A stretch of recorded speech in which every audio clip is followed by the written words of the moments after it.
Hello friends. Did you know nearly 80% of those who watch my videos aren't subscribed? If you enjoy these stories, please hit that subscribe button and leave a like. It really helps. Thank you for being here. By the way, where are you watching from? Let me know in the comments. The assignment came in on a Tuesday in late February at 4:47 p.m. I remember the exact time because I was watching the clock on my phone, counting down the seconds until I could finish my work and head home. But then my company tablet buzzed with a new assignment. Emergency coastal transport. Refrigerated medicines. Deadline is critical. Route 1A, north to Harbor's End. Move immediately. I stared at the screen for 10 seconds, hoping that if I looked long enough, the message would change. In February, Route 1A meant one thing: the frozen coastline. This highway stretches about 200 miles along the Atlantic, passing through areas where ocean spray freezes in the air and coats everything in a thick layer of glass-like ice. Most drivers avoid this road in winter, at least the sensible ones, but I needed the money. My ex-wife's lawyer had made sure of that. The divorce settlement was bleeding me dry, and every extra run meant I could maybe afford to see my daughter for her birthday next month. So I signed off on the dispatch, grabbed my thermos of coffee that had gone cold 3 hours ago, and headed out to the yard.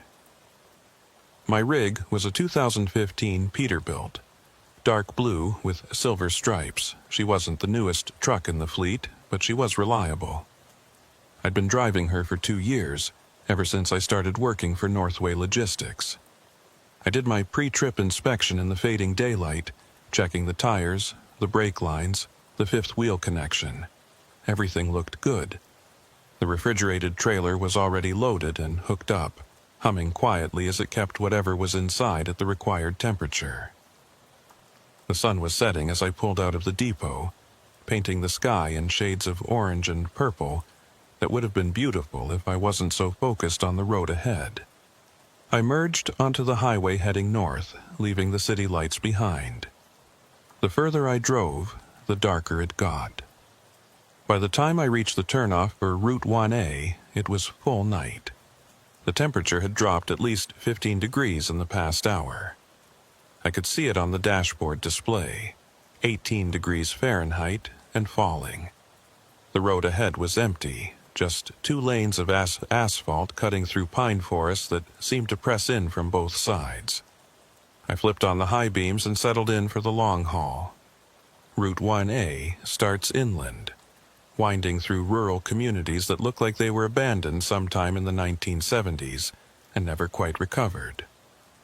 Boarded-up gas stations, churches with broken windows, the occasional house with a single light burning in the window, making me wonder who still lived out here and why. The road gradually curves eastward, and after about 40 miles, you start to smell the ocean even with the windows closed. I'd driven this route twice before, both times in summer. During the day, it's actually beautiful in a harsh, unforgiving kind of way. Rocky cliffs dropping straight down to the water. Seabirds wheeling overhead. Waves crashing against stone formations that have stood there for millions of years. But at night, in winter, it becomes something else entirely. The first sign that I was getting close to the coast was the wind. It came out of nowhere, a sudden gust that rocked the truck and made me tighten my grip on the steering wheel. Then another gust, harder this time. The empty trailer behind me swayed slightly, and I eased off the accelerator. The last thing I needed was to jackknife on a coastal highway in the middle of the night. The trees thinned out, replaced by low scrub and rocks. Then the ocean appeared on my right, a vast darkness that seemed to absorb all light. The moon was up, nearly full, and it turned the frozen spray along the shoreline into something that glittered like broken glass, beautiful and deadly. I checked the GPS. Harbor's End was still 93 miles away. I had maybe 4 hours of driving ahead of me, assuming the weather held and the roads stayed clear. I took a sip of cold coffee and grimaced. Should have stopped for a fresh cup, but the dispatcher had said, "Depart immediately," and I'd learned not to argue with dispatch. The highway here runs about 50 yards from the edge of the cliffs. There's no guardrail, just a white line painted on the asphalt, and then nothing but air and rocks and freezing water. I kept the truck firmly in the left lane, as far from that edge as possible. The wind was getting stronger, and I could hear it howling around the cab, a low, moaning sound that rose and fell like something breathing. That's when I noticed the ice. Not on the road, at least not yet, but coating everything else. The rocks, the scrub, the few stunted trees that managed to grow this close to the ocean. Everything was encased in ice, reflecting the moonlight in weird, distorted ways. It made the landscape look alien, like I was driving on some frozen planet instead of the main coast. I'd been on the coastal stretch for maybe 20 minutes when I saw the first odd thing. It was small, easy to miss if you weren't paying attention. A reflector post on the right side of the road, the kind they put up to mark the edge of the pavement when it snows. Except this one had something hanging from it, something dark and irregular that swayed in the wind. I slowed down as I approached, trying to get a better look. It was hard to tell in the headlights, but it looked like fabric. A piece of cloth, maybe, or a plastic bag. I told myself it was trash, blown up from the ocean and caught on the post. That made sense. Wind this strong could carry all kinds of debris. But as I passed it, my headlights caught it at just the right angle, and for a split second I could have sworn it looked like a coat. A child's coat. Dark blue or black, with the arms spread out like someone was hanging there. I looked in the side mirror, trying to see it again, but it was already behind me, swallowed by the darkness. Probably just a trash bag, I told myself. The wind and the darkness were playing tricks on my eyes. That happens sometimes on long night drives. Your brain starts filling in details that aren't really there. I shook my head and focused on the road. The white line glowed in my headlights, a steady guide leading me north. The ocean roared somewhere to my right, waves crashing against the frozen rocks with a sound like thunder. Between the wind and the waves, the noise was almost deafening, even inside the cab. The heater was running full blast, but I could still feel the cold seeping in around the edges of the doors and windows.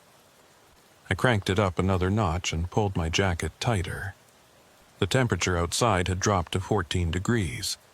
Inside the cab, it was maybe 65, but it felt colder. 10 miles later, I saw another reflector post.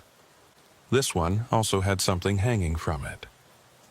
I was ready this time, watching carefully as I approached. It was definitely fabric, and it was definitely moving in the wind. But this one looked different, larger. As I got closer, my headlights illuminated it clearly.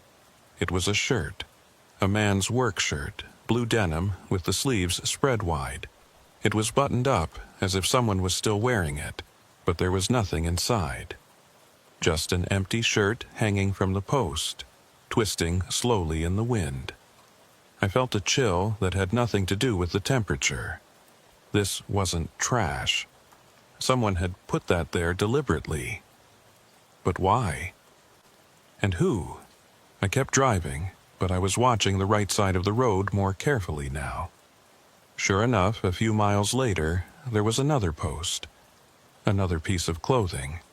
This one looked like pants, tied around the post with the legs dangling down.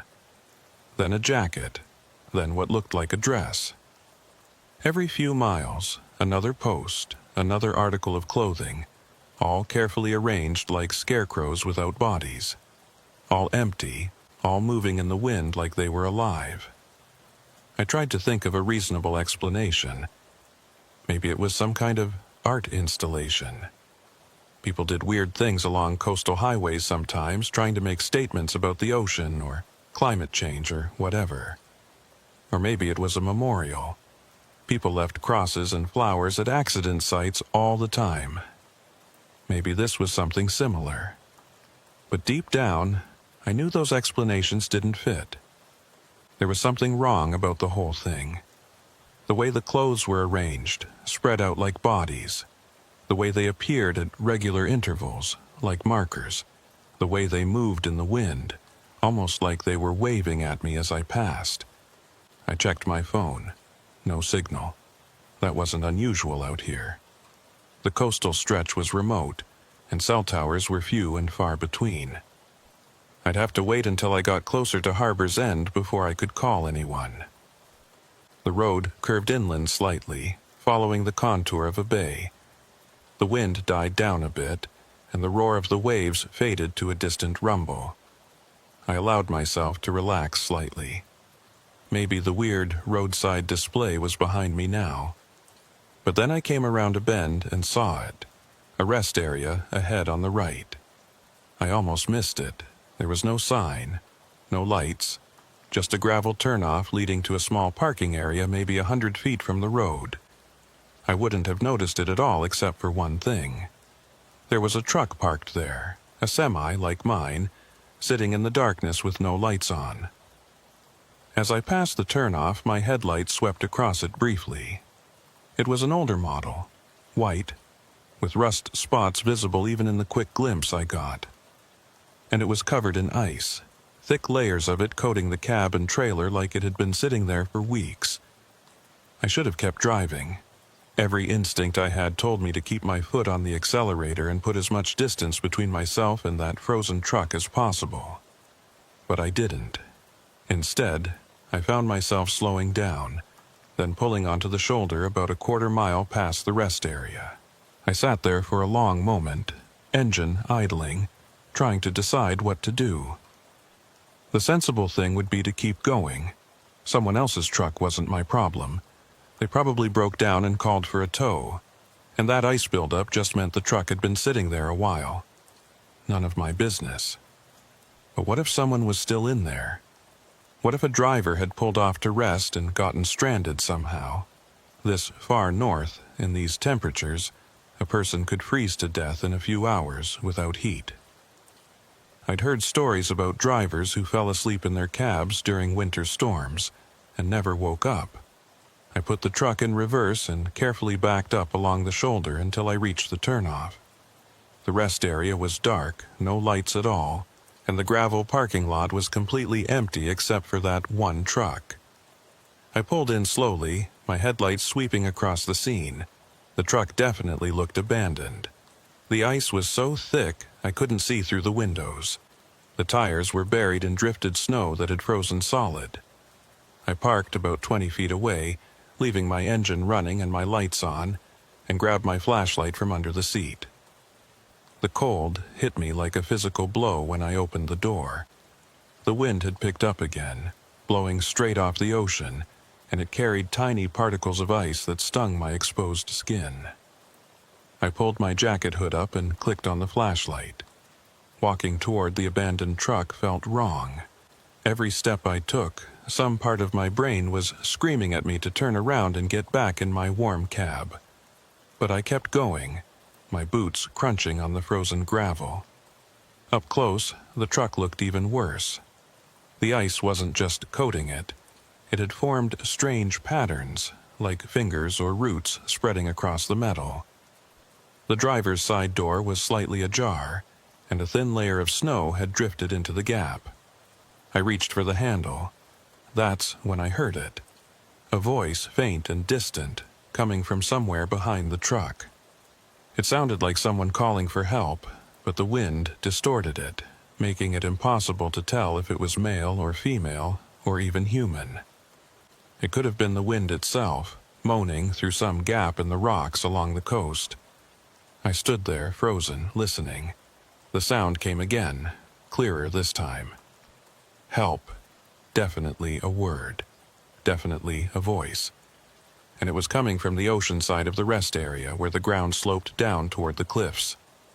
I pointed my flashlight in that direction, but the beam only penetrated about 30 feet into the darkness before being swallowed up.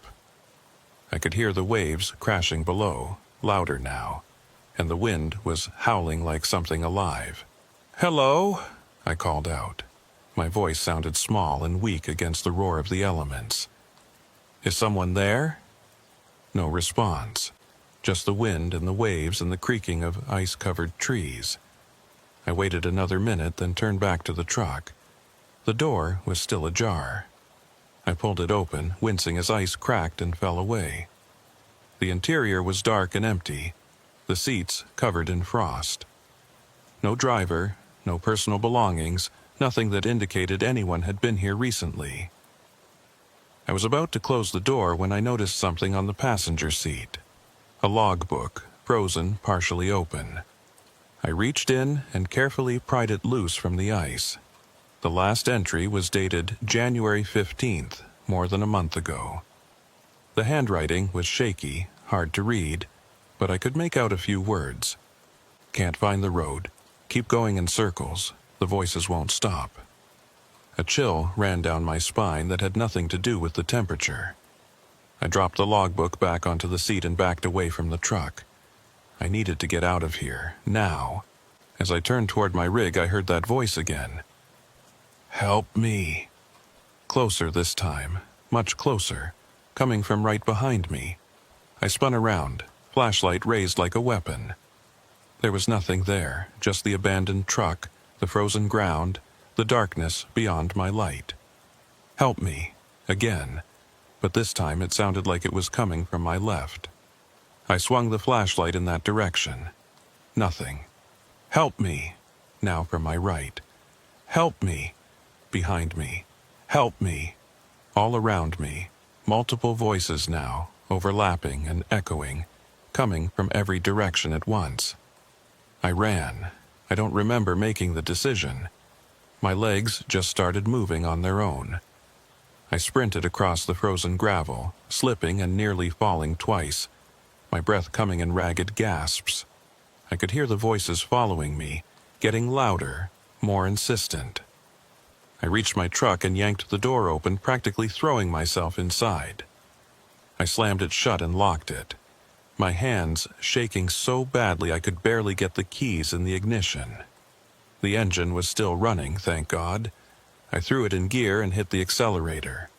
The tires spun for a second on the icy gravel before finding purchase. The truck lurched forward, and I steered back toward the highway, not caring about the careful, slow approach I'd used to get in here. I just wanted out.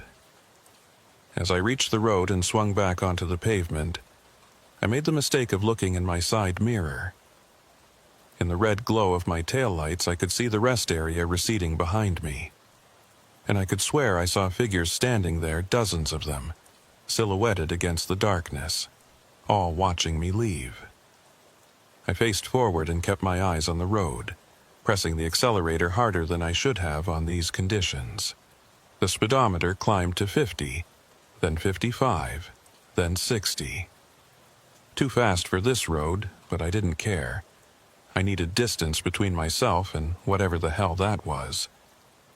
After about 10 miles, when my heart rate had finally started to slow down, I allowed myself to think about what had just happened. The logical part of my brain tried to explain it away. The voices were just the wind. The figures were shadows and ice formations. The logbook was probably from some driver who got stuck in a storm and exaggerated what happened. But I knew what I'd heard. Those were voices, real human voices, calling for help. And that logbook entry, "Keep going in circles. The voices won't stop." What did that mean? I checked the GPS. Harbor's End was now only 47 miles away. Less than an hour, if I kept up this pace. I could make it. I just had to stay on the road and keep moving forward. The coastline was back on my right now, the frozen cliffs gleaming in the moonlight. The wind had died down slightly, and the ride was smoother. I took a deep breath and tried to calm down. I was fine. I was safe. I was in a 2-ton truck with a full tank of gas, heading toward the civilization. Then I noticed something that made my blood run cold. The mile markers. I'd just passed mile marker 127. I watched the next one approach, 126, then 125, then 124. Normal, counting down as I drove north. But then I saw 125 again. I blinked, sure I'd misread it. But no, the next marker was definitely 125. Then 126, then 127. The markers were going backward. I was heading north, but the mile markers indicated I was going south, back the way I'd come. I slowed down, staring at the markers as I passed them. 127, 126, 125, 124, 123. Then 124, 125, 126, 127. Up and down, like I was driving in circles even though the road ahead was straight. This wasn't possible. Mile markers didn't work like this. They were fixed, permanent, installed by the highway department to mark distance. They couldn't change. I focused on the GPS. It still showed me heading north, getting closer to Harbor's End. The map showed the road as a simple line following the coast. Nothing about circles or loops. Just a straight route from point A to point B. But the mile markers kept flickering. Forward, backward, forward, backward. And now that I was paying attention, I realized something else was wrong. The road itself looked the same. Not just similar, but identical. That rock formation on the right, I'd passed it before. And that dead tree on the left, branches coated in ice, I'd seen it already. I was going in circles. Somehow, impossibly, I was driving in circles on a straight road. I pressed harder on the accelerator. The speedometer hit 70. The truck shook with the speed, the wind resistance, the rough pavement. I didn't care. I had to break out of this loop, had to get past whatever geographical anomaly was causing this. The GPS showed I was making progress. 43 miles to Harbor's End, then 40, then 38. The numbers were counting down normally, even if the mile markers and landmarks weren't. I decided to trust the GPS. It was satellite-based, receiving signals from space. It couldn't be fooled by whatever was happening with the physical road. I kept my eyes on the screen, watching the little blue arrow that represented my truck inch steadily northward along the route. 35 miles. 32. 28. The road began to climb, rising up away from the immediate coastline. The trees grew thicker on either side, blocking the view of the ocean. This was new, different from the loop I'd been stuck in. I was making real progress. 25 miles to Harbor's End. I allowed myself a small sigh of relief. Whatever had happened back there, I was past it now. The road was normal again. The mile markers were counting down correctly. Everything was fine. Except it wasn't. Because now I could see lights ahead. Not street lights or house lights, but something else. They were blue-white and bright, like the emergency flashers on a police car, but not flashing, just glowing steadily in the darkness ahead. As I got closer, I realized what I was looking at. A truck. Another semi parked on the shoulder covered in ice. And it looked exactly like the abandoned truck from the rest area. I slowed down as I approached, my heart hammering in my chest. This couldn't be the same truck. I'd left that rest area miles behind. The GPS confirmed I'd been driving steadily north for the past half hour. There was no way I'd somehow circled back. But as my headlights illuminated it, I could see the rust spots in the same places. The same thick coating of ice with those strange finger-like patterns. The driver's door was ajar, just like before, with snow drifted into the gap. I didn't stop this time. I kept rolling past, my eyes locked on the truck as I went by. The passenger window was coated in ice, but I could swear I saw a shadow inside. A darker shape against the frosted glass. Like someone was sitting there watching me pass. I looked away and focused on the road ahead. My hands were shaking on the steering wheel. This wasn't possible. Trucks didn't teleport. I hadn't turned around. I'd been driving in a straight line for miles. The GPS still showed me heading toward Harbor's End, now 23 miles away. But how could I trust it? How could I trust anything when the physical evidence of my eyes told me I was going in circles? I drove for another 10 minutes, the road climbing higher into the hills above the coast. The wind was stronger up here, rocking the truck with each gust. I could hear the trailer swaying behind me, the load shifting slightly despite the tie-downs. I eased off the accelerator, not wanting to lose control. That's when the snow started. Just a few flakes at first, dancing in my headlights, but within minutes it was coming down harder. Big, wet flakes that stuck to the windshield and reduced visibility to maybe 100 feet. I turned the wipers on high and slowed down to 40 miles per hour. The GPS showed 18 miles to Harbor's End. I was so close. I just had to keep going for another 20 minutes, maybe 30 in these conditions, and I'd be there. I'd deliver the load, collect my pay, and never take a coastal run in winter again. I didn't care how much they offered me. The snow was getting worse. I could barely see the road now, just a vague white corridor between dark trees. The wind was howling and I could feel the truck being pushed sideways with each gust. I dropped my speed to 30, then 25. Something appeared in my headlights ahead. I squinted through the snow, trying to make it out. It was dark and irregular, standing in the middle of the road. I hit the brakes, feeling the truck slide slightly on the snow-covered pavement before the ABS caught and brought me to a controlled stop. I sat there, engine idling, wipers working overtime to clear the windshield. The shape ahead resolved itself into a person. Someone was standing in the middle of the road, facing me.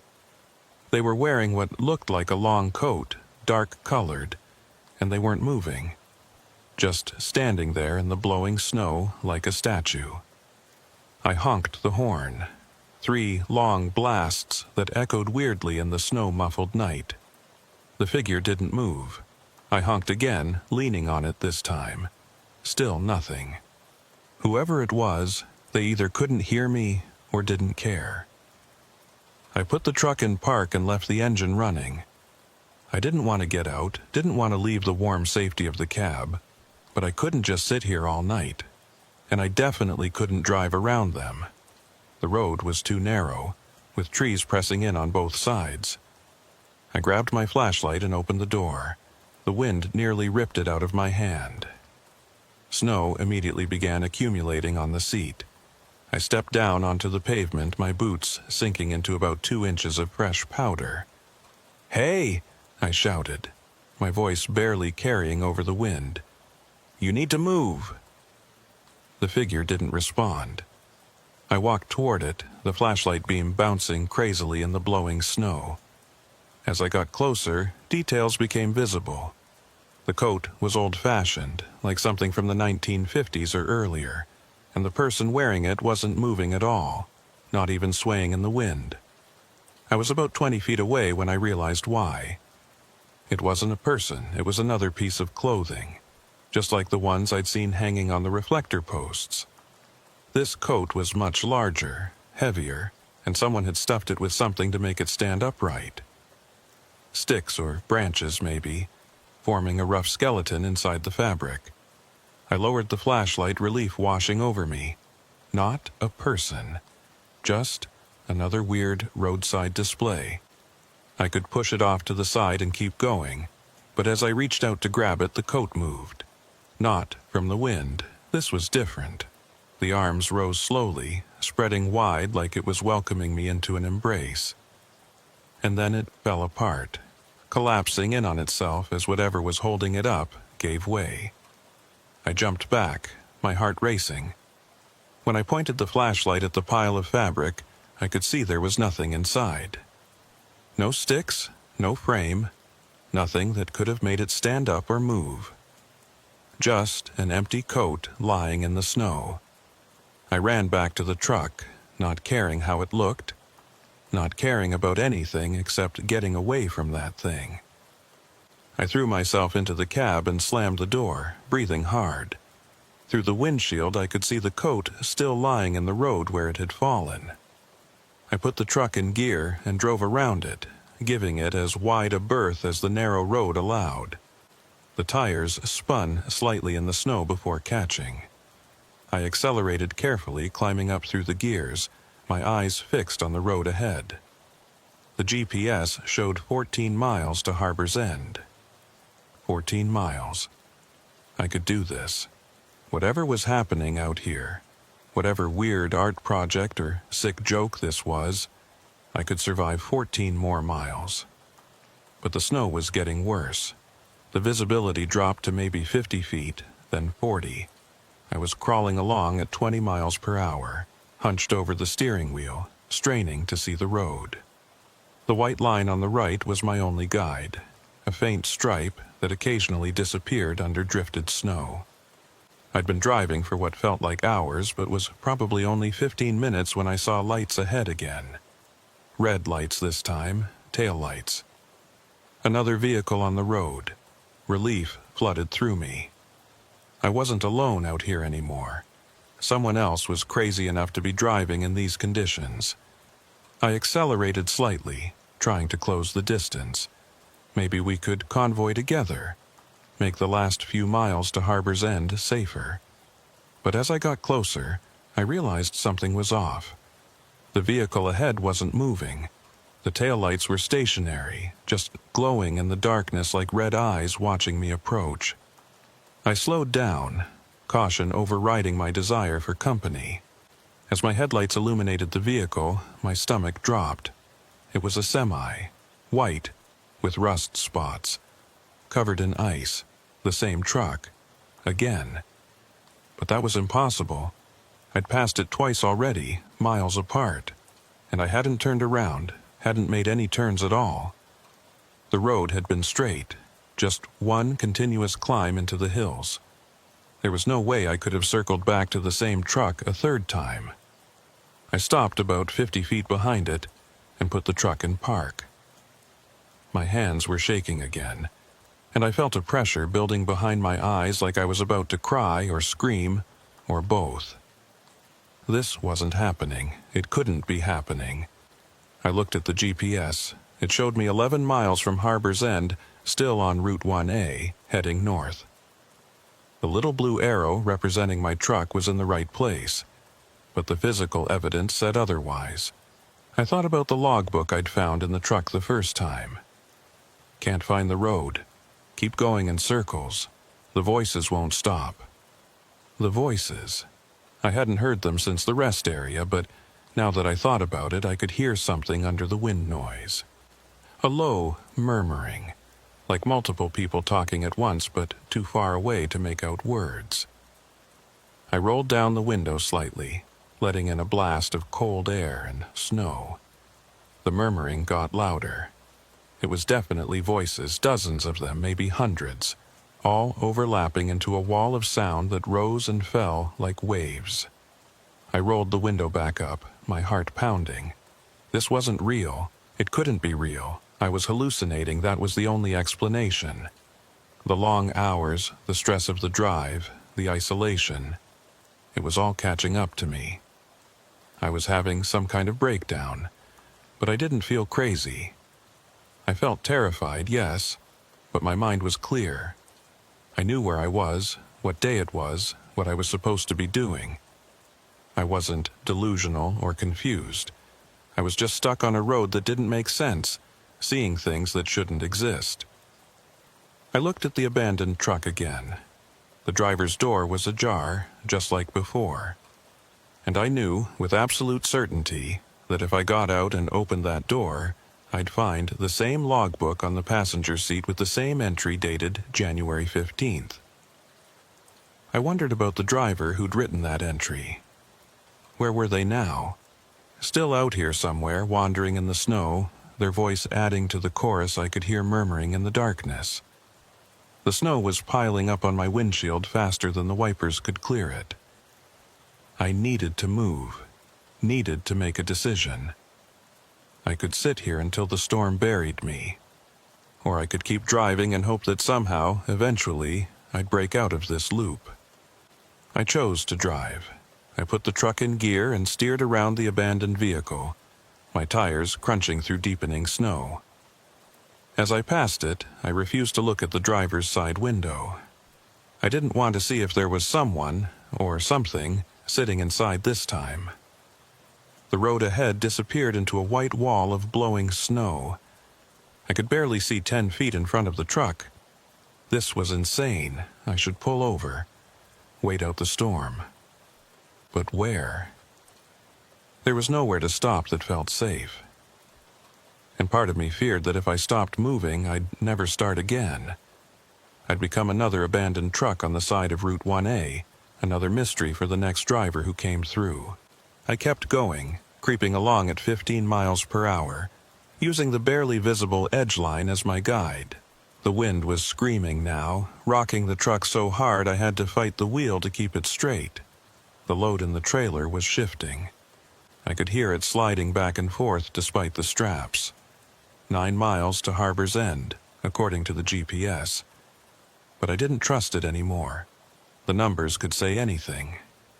I could drive for hours and still see the same distance displayed. Something darted across the road ahead. I caught just a glimpse in the headlights. A dark shape, low to the ground, moving fast from right to left. I slammed on the brakes and the truck slid for what felt like forever before stopping. I sat there, breathing hard, staring at the empty road ahead. What had that been? An animal? A deer, maybe? Or a dog? It had moved wrong, though, too fast, too fluid. Not like any animal I'd ever seen. The voices were louder now. I could almost make out words. Help! Lost! Cold! Can't find... I cranked up the radio, trying to drown them out.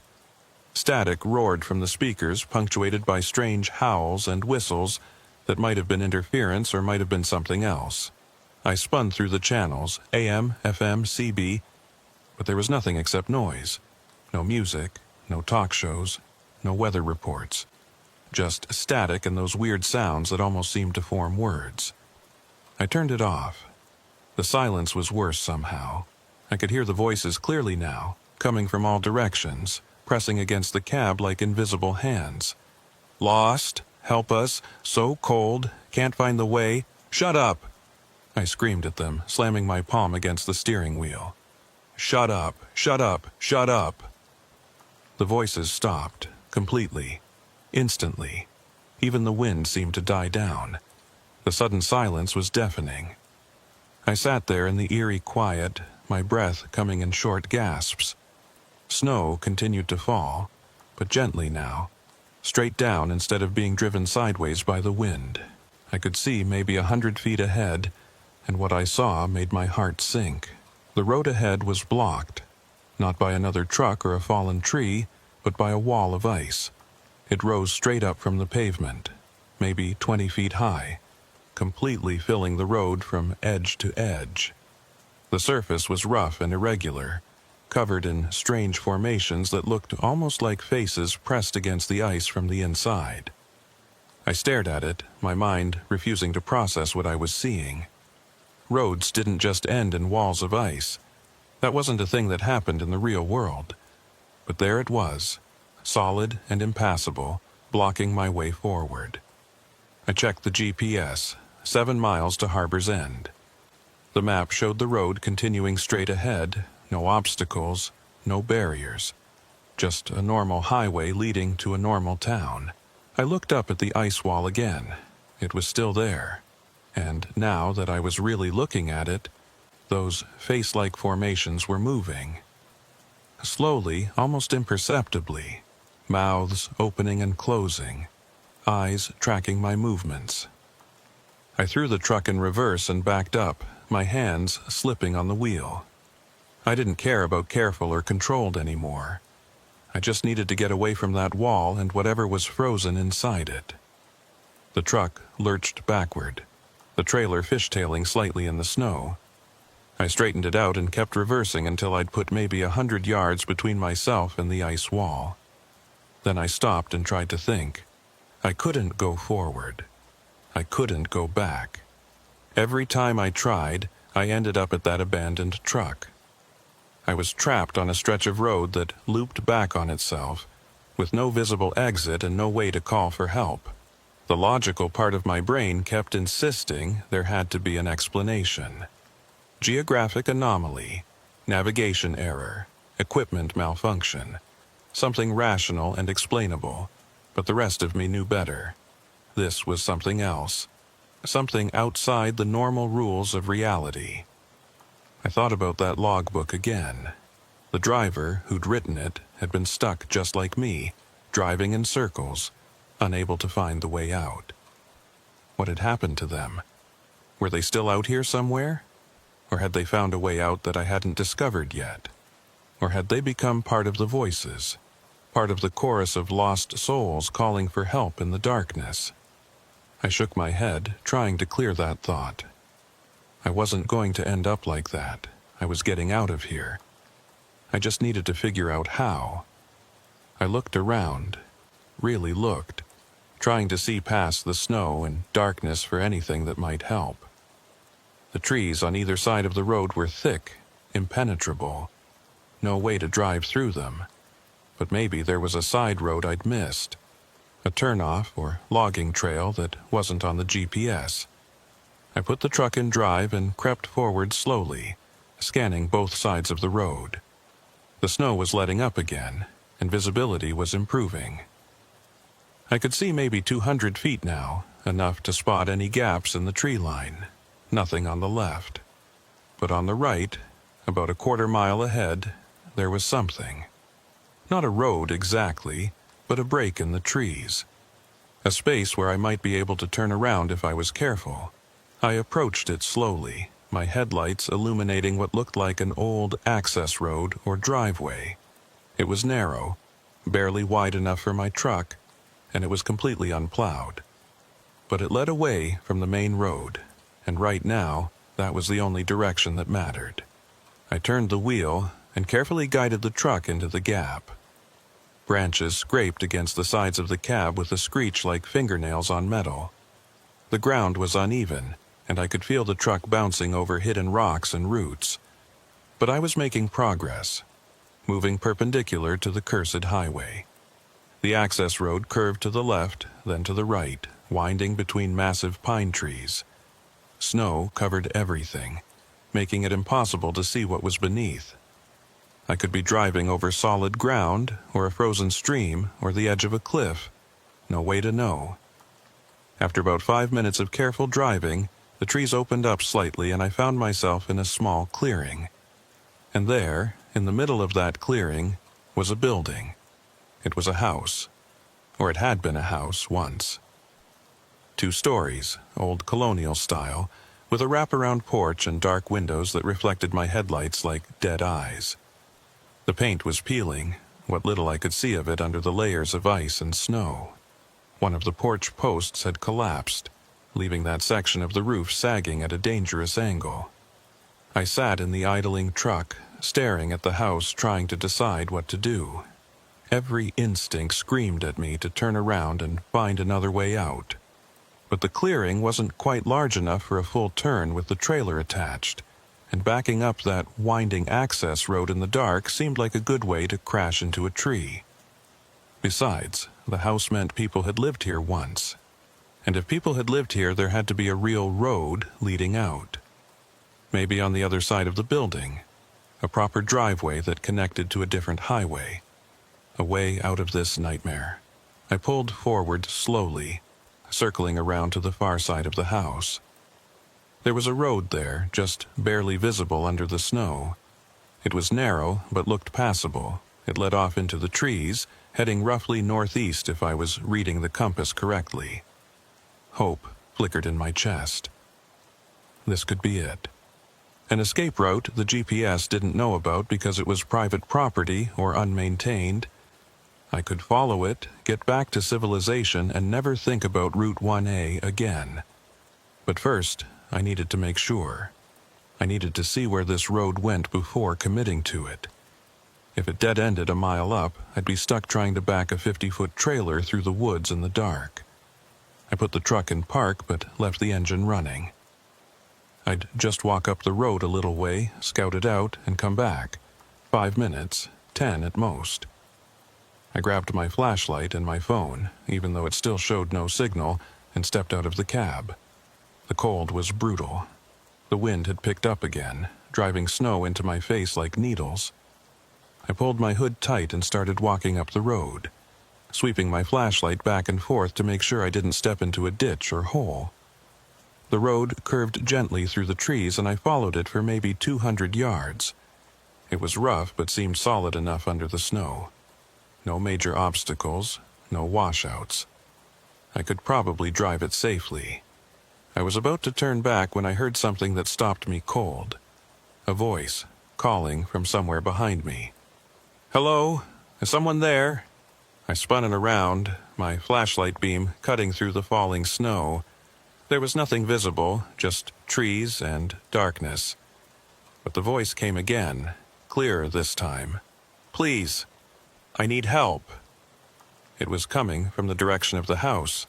I hesitated, every nerve in my body telling me to run back to my truck and get out of here. But what if someone really was in trouble? What if someone had taken shelter in the abandoned house and needed help? I turned and headed back toward the clearing, my flashlight probing ahead. As I emerged from the trees, I could see the house more clearly. One of the upstairs windows had a faint light in it now, flickering like a candle. "Hello?" I called out. "I'm here to help." The light in the window moved, shifted, as if someone was carrying it from one room to another. Then it appeared in a downstairs window, and I could see a silhouette behind the glass. A person, definitely a person, waving at me. I approached the porch cautiously, my boots creaking on the old wooden steps. The front door was slightly open, swinging gently in the wind. I pushed it wider and stepped into a dark hallway. "Hello? Where are you?" The light appeared at the end of the hall, illuminating a doorway to what looked like a kitchen. I walked toward it, my flashlight beam bouncing off walls covered in peeling wallpaper and family photos in dusty frames. The faces in the photos seemed to watch me as I passed. I reached the kitchen doorway and looked inside. The room was empty. No light, no person, nothing. Just an old kitchen with a rusted stove and a table covered in debris. "Where are you?" I called again, louder this time. A creak from above. Footsteps on the second floor, slow and deliberate, moving from one end of the house to the other. I pointed my flashlight at the ceiling, tracking the sound. "I'm coming up," I announced, not sure why I felt the need to warn whoever it was. "Stay where you are." I found the stairs and climbed them carefully, testing each step before putting my full weight on it. Some of them groaned ominously, and one felt soft enough that I skipped it entirely. At the top was a landing with 4 doors, all closed. The footsteps had stopped. Everything was silent except for the wind rattling the windows. "Hello?" My voice echoed strangely in the enclosed space. One of the doors swung open slowly. Not from the wind, there was no draft up here. It just opened on its own, revealing a dark bedroom beyond. I approached it with my flashlight raised. The room was empty except for an old bed frame and a dresser with a cracked mirror. But on the floor, in the dust, I could see footprints.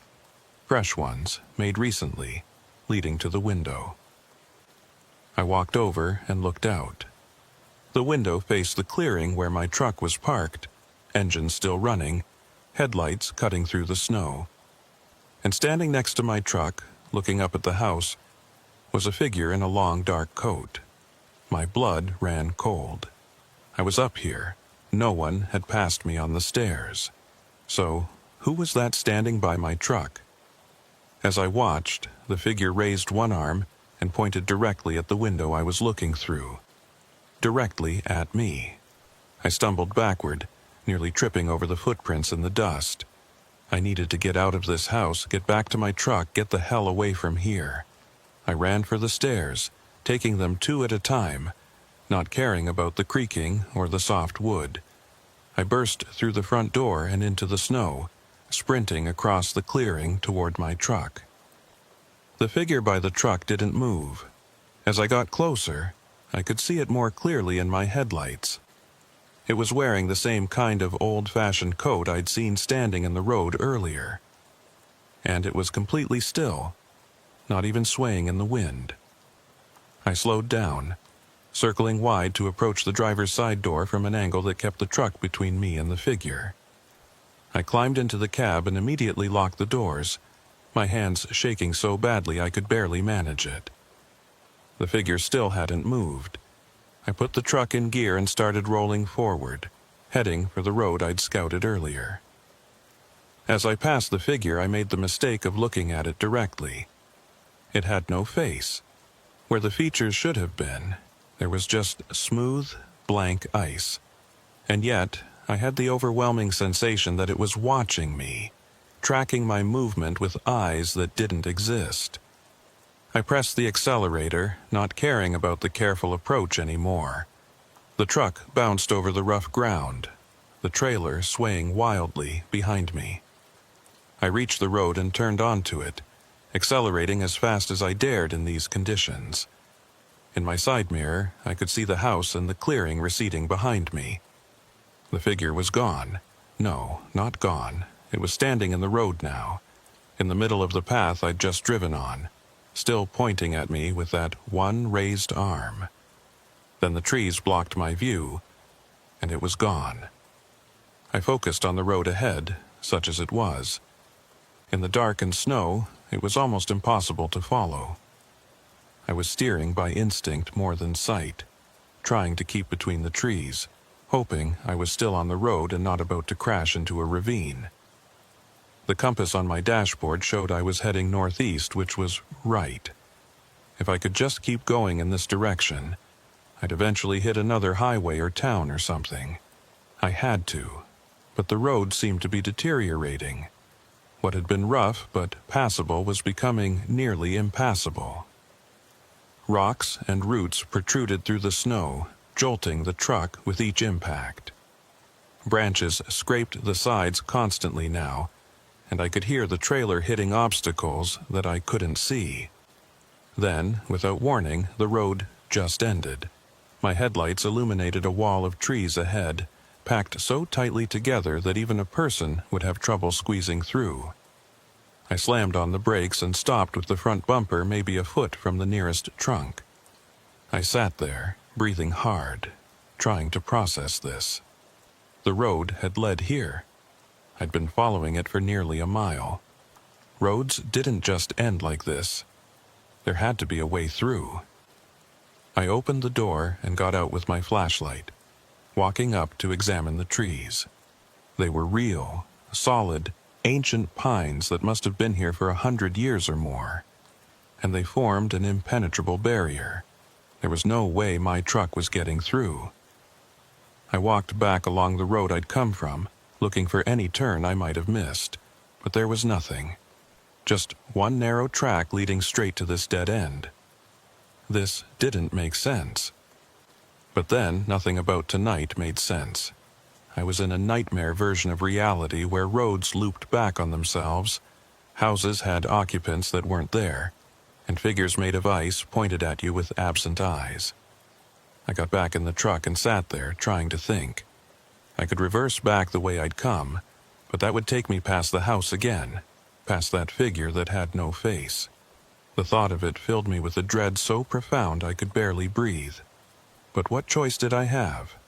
The road ahead was blocked. The only way out was back. I put the truck in reverse and started backing up, using my mirrors and the backup camera to navigate. The trailer made this incredibly difficult, especially in the dark with snow limiting visibility.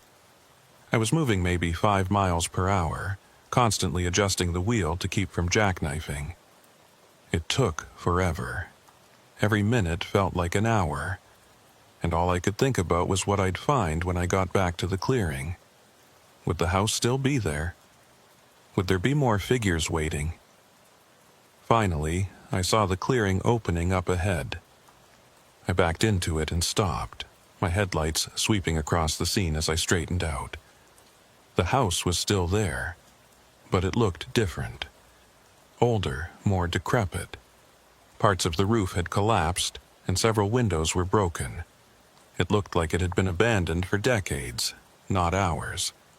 And there were more figures now, dozens of them, scattered around the clearing, all wearing those long dark coats, all standing perfectly still, all facing my truck. I sat frozen in horror, my mind refusing to accept what I was seeing. Where had they come from? They hadn't been there before. The clearing had been empty except for that one figure. One of them moved, just a slight step forward, but in contrast to their previous stillness, it was shocking. Then another one moved, and another. Slowly, incrementally, they were all starting to move toward my truck. I threw it in drive and hit the accelerator, not caring that I was driving straight toward them. The truck lurched forward, picking up speed, and the figures didn't move out of the way. I was going to hit them, going to plow right through them, and part of me didn't care. But at the last second, they dispersed. Like smoke or fog, they just came apart, dissolving into the falling snow as if they'd never been solid at all. The truck passed through the space where they'd been standing, through wisps of cold mist that evaporated against the windshield. I kept going, bouncing back down the access road toward Route 1A. I didn't slow down, didn't look back. The branches tore at the truck and trailer, and I could hear things breaking and scraping, but I didn't care. I just needed to get back to the main road, to something familiar even if it was cursed. The access road seemed longer now, twisting and turning in ways I didn't remember from before. But eventually, I saw pavement ahead and burst out onto Route 1A in a spray of snow and gravel. I straightened the truck out and looked both ways. The abandoned white semi was nowhere in sight. The road ahead was empty, just snow and darkness and that endless white line leading north. I checked the GPS. 5 miles to Harbor's End. I didn't believe it, but I started driving anyway because what else was I going to do? Stop and wait for those figures to coalesce out of the snow again? Keep searching for side roads that led to dead ends and impossible houses? No, I was going to drive. I was going to keep my foot on the accelerator and my eyes on that white line, and I was going to drive until I either reached Harbor's End or ran out of road or went completely insane. The snow was falling harder again, and the wind had returned with renewed fury. The truck rocked and swayed, the load in the trailer shifting dangerously. I could hear things breaking back there, expensive pharmaceuticals that I was supposed to deliver intact. The company would probably fire me. I didn't care. 4 miles, 3 miles, 2 miles. The road was descending now, dropping back down toward the coast. I could hear the ocean again, the crash of waves against frozen rocks. The sound was almost comforting in its normality. Waves were real, the ocean was real. These were things that existed in the normal world.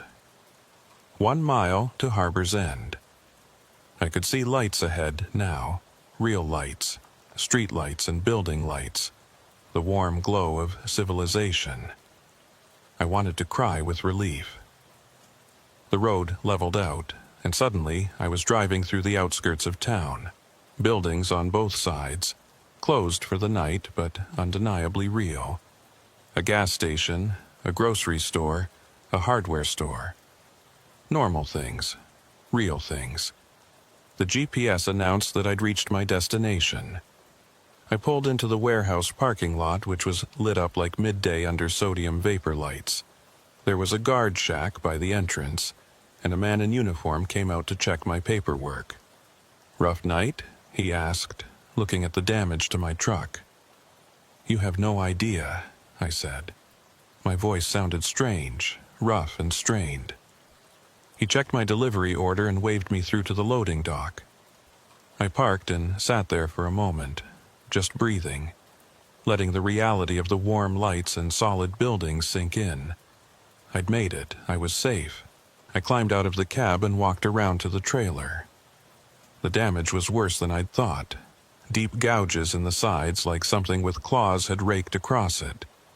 Several panels were dented or torn, but it was still intact, still sealed.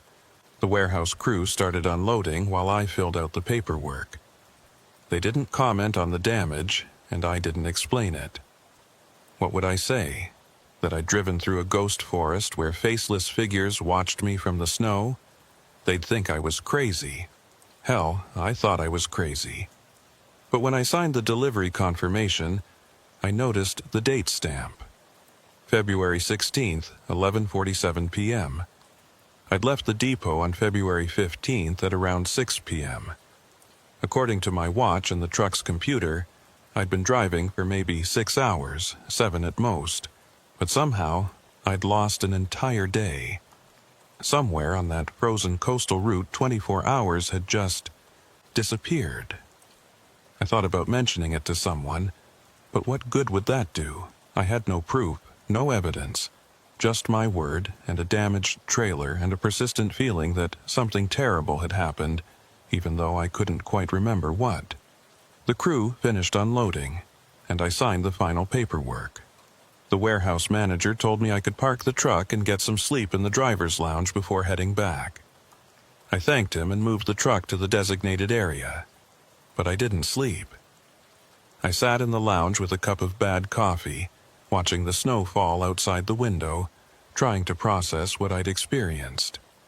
The faces frozen in the ice wall, the impossible house with its phantom occupants, the figures that dispersed like smoke. Were they real? Or had I experienced some kind of psychological break brought on by exhaustion and isolation? I'd heard stories about truckers who drove too long without sleep and started hallucinating, seeing things that weren't there. Maybe that's all this was. But it had felt real. The cold, the fear, the overwhelming sense of wrongness. You didn't imagine things that vividly, did you? I pulled out my phone and searched for information about Route 1A. There wasn't much. It was designated a scenic route, recommended for summer travel but considered dangerous in winter. There were a few mentions of accidents over the years, mostly weather-related. Nothing about disappearances or anomalies. I searched for the abandoned white truck I'd seen. Nothing came up. I tried different search terms, different combinations. Still nothing. Then I searched for truckers who'd disappeared on coastal routes. The results made my blood run cold. There were dozens of cases.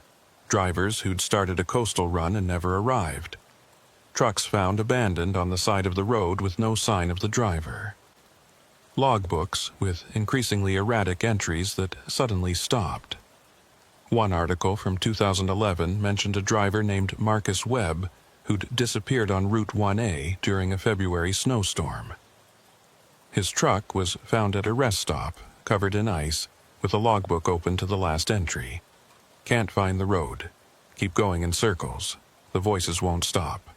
Webb, the same name that had been on the logbook I'd found. But this article was from 2011.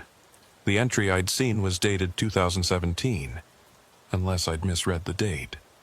Unless my memory was playing tricks on me, scrambling details, trying to make sense of the impossible. I put my phone away and stared at my coffee. It had gone cold. I didn't remember how long I'd been sitting there.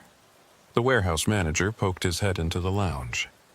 "You okay, buddy? You look like you've seen a ghost." "I'm fine," I lied. "Just tired." "Get some rest," he said. "Storm's supposed to break by morning. You'll have clear roads back." Back. He wanted me to drive back down Route 1A. Back through whatever I'd escaped. The thought filled me with a terror so complete I couldn't breathe. "Is there an alternate route?" I asked, trying to keep my voice steady. "Maybe inland?" He shrugged. "Sure, but it'll add 3 hours to your drive. Company probably won't approve the extra fuel." "I'll pay for it myself," I said. He gave me a strange look but didn't argue. "Suit yourself. I'll write up the route for you." I waited while he printed out directions for an inland route that would take me south without touching the coast. It was longer, more complicated, passing through smaller towns and secondary highways, but it avoided Route 1A entirely. I thanked him and headed back to my truck. The snow had stopped and the sky was clearing. Dawn wasn't far off. I could see the first hint of gray on the eastern horizon. I did my pre-trip inspection, checking everything twice. The truck was damaged but roadworthy. I'd deal with the company's questions about it later. Right now, I just wanted to get moving. I pulled out of the warehouse lot and followed the manager's directions, heading west instead of south. Away from the coast, away from the ocean, away from Route 1A. As I drove, the sun started to rise, painting the sky in shades of pink and orange. Normal colors. Real colors. The world looked solid again. Ordinary. The nightmare of the previous night began to feel distant, like something that had happened to someone else. But I knew I'd never forget it. Never forget the sound of those voices calling for help. Never forget the figures without faces pointing at me from the snow. Never forget the feeling of being trapped on a road that looped back on itself, unable to escape. And I knew, with absolute certainty, that I'd never drive Route 1A again. Not in winter, not in summer, not ever. Whatever was out there on that frozen coastline, it could stay there without me. I got back to the depot 36 hours after I'd left. The company was pissed about the damaged trailer and the extra fuel costs, but they couldn't prove I'd done anything wrong. I told them I'd gotten caught in the storm and had to take an alternate route to avoid dangerous conditions.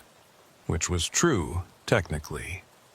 They docked my pay for the damages and put a note in my file. I didn't care. I was just glad to be back. Glad to be alive. Glad to be somewhere with other people and noise and normalcy. But I couldn't shake the feeling that something had followed me back. Nothing I could point to, nothing obvious. Just a persistent sense of being watched. Of shadows moving at the edge of my vision. Of voices murmuring just below the threshold of hearing. I started having trouble sleeping. Every time I closed my eyes, I was back on that road, driving through the snow, watching mile markers count backward. I'd wake up gasping, convinced I could hear waves crashing and wind howling. I saw a doctor. He prescribed sleeping pills and suggested therapy. I went to 3 sessions before giving up. How could I explain what I'd experienced? The therapist would think I was delusional. Hell, I thought I was delusional. But the dreams didn't stop, and they got worse. More vivid, more detailed. I started dreaming about the house in the clearing, walking through its rooms, finding things I hadn't seen during my brief time there. Messages scratched into walls. Names carved into floorboards. Dozens of names, maybe hundreds, all different drivers who'd taken the same route and never made it out. In the dreams, I could hear their voices clearly. They were the ones calling for help on that frozen road. They were the ones trapped inside the ice wall, pressing against it, trying to break free. They were the figures in the long coats, waiting in the snow, searching for someone to take their place. And every dream ended the same way. I'd be driving again on Route 1A, heading north toward Harbor's End. But this time, I wouldn't make it. This time, I'd become one of them. Another voice calling for help. Another figure standing in the snow, waiting for the next driver who made the mistake of stopping. I quit the company 3 months later. Told them I was done with the long-haul driving, that I wanted something local. They were happy to accommodate. I'd been a reliable driver, and they valued that. They gave me a position doing local deliveries, short runs that never took me more than 50 miles from the depot. It helped. The nightmares became less frequent when I wasn't spending hours alone on dark highways. I started sleeping better, eating better. I even started dating someone, a woman I met at a diner who didn't ask too many questions about why a long-haul trucker had given it all up. But I still couldn't drive past the ocean without feeling it. That pull, like something out there was calling my name, like unfinished business was waiting for me on that frozen coastline. I started avoiding coastal areas entirely, took different routes, added time to my drives, just to stay inland. My boss noticed, but didn't comment. I was doing my job, making my deliveries. What did it matter how I got there? 6 months after that night, I was making a delivery to a warehouse in northern Massachusetts. It was supposed to be simple. Pick up a load of auto parts and bring them back to the depot. I'd done it a dozen times before, but when I got to the warehouse, the foreman told me there'd been a change. They needed the parts delivered to a different location, a coastal town about an hour north. He showed me the address, Harbor's End. I stared at the paper, my hands starting to shake. "I can't," I said. "I can't go there." The foreman frowned. "What do you mean you can't? It's just a delivery." "I can't," I repeated, hearing the panic in my own voice. "Please. Anywhere else. I'll take it anywhere else." He looked at me like I was crazy. Maybe I was. "Look, buddy, I don't know what your problem is, but this is the delivery. You don't want to do it. I'll call your company and they can send someone else." I almost said yes, almost told him to call and get a different driver. But I knew what that would mean. Questions I couldn't answer. Maybe losing my job. And for what? Because I was afraid of a road? I took the paper from him with shaking hands. "I'll do it," I said. The drive north was torture. Every mile felt like a countdown to something terrible. I tried to convince myself it would be fine. I'd be taking a different route this time, a main highway that ran parallel to the coast but never actually touched it. I wouldn't have to drive Route 1A. I wouldn't have to face whatever was waiting there.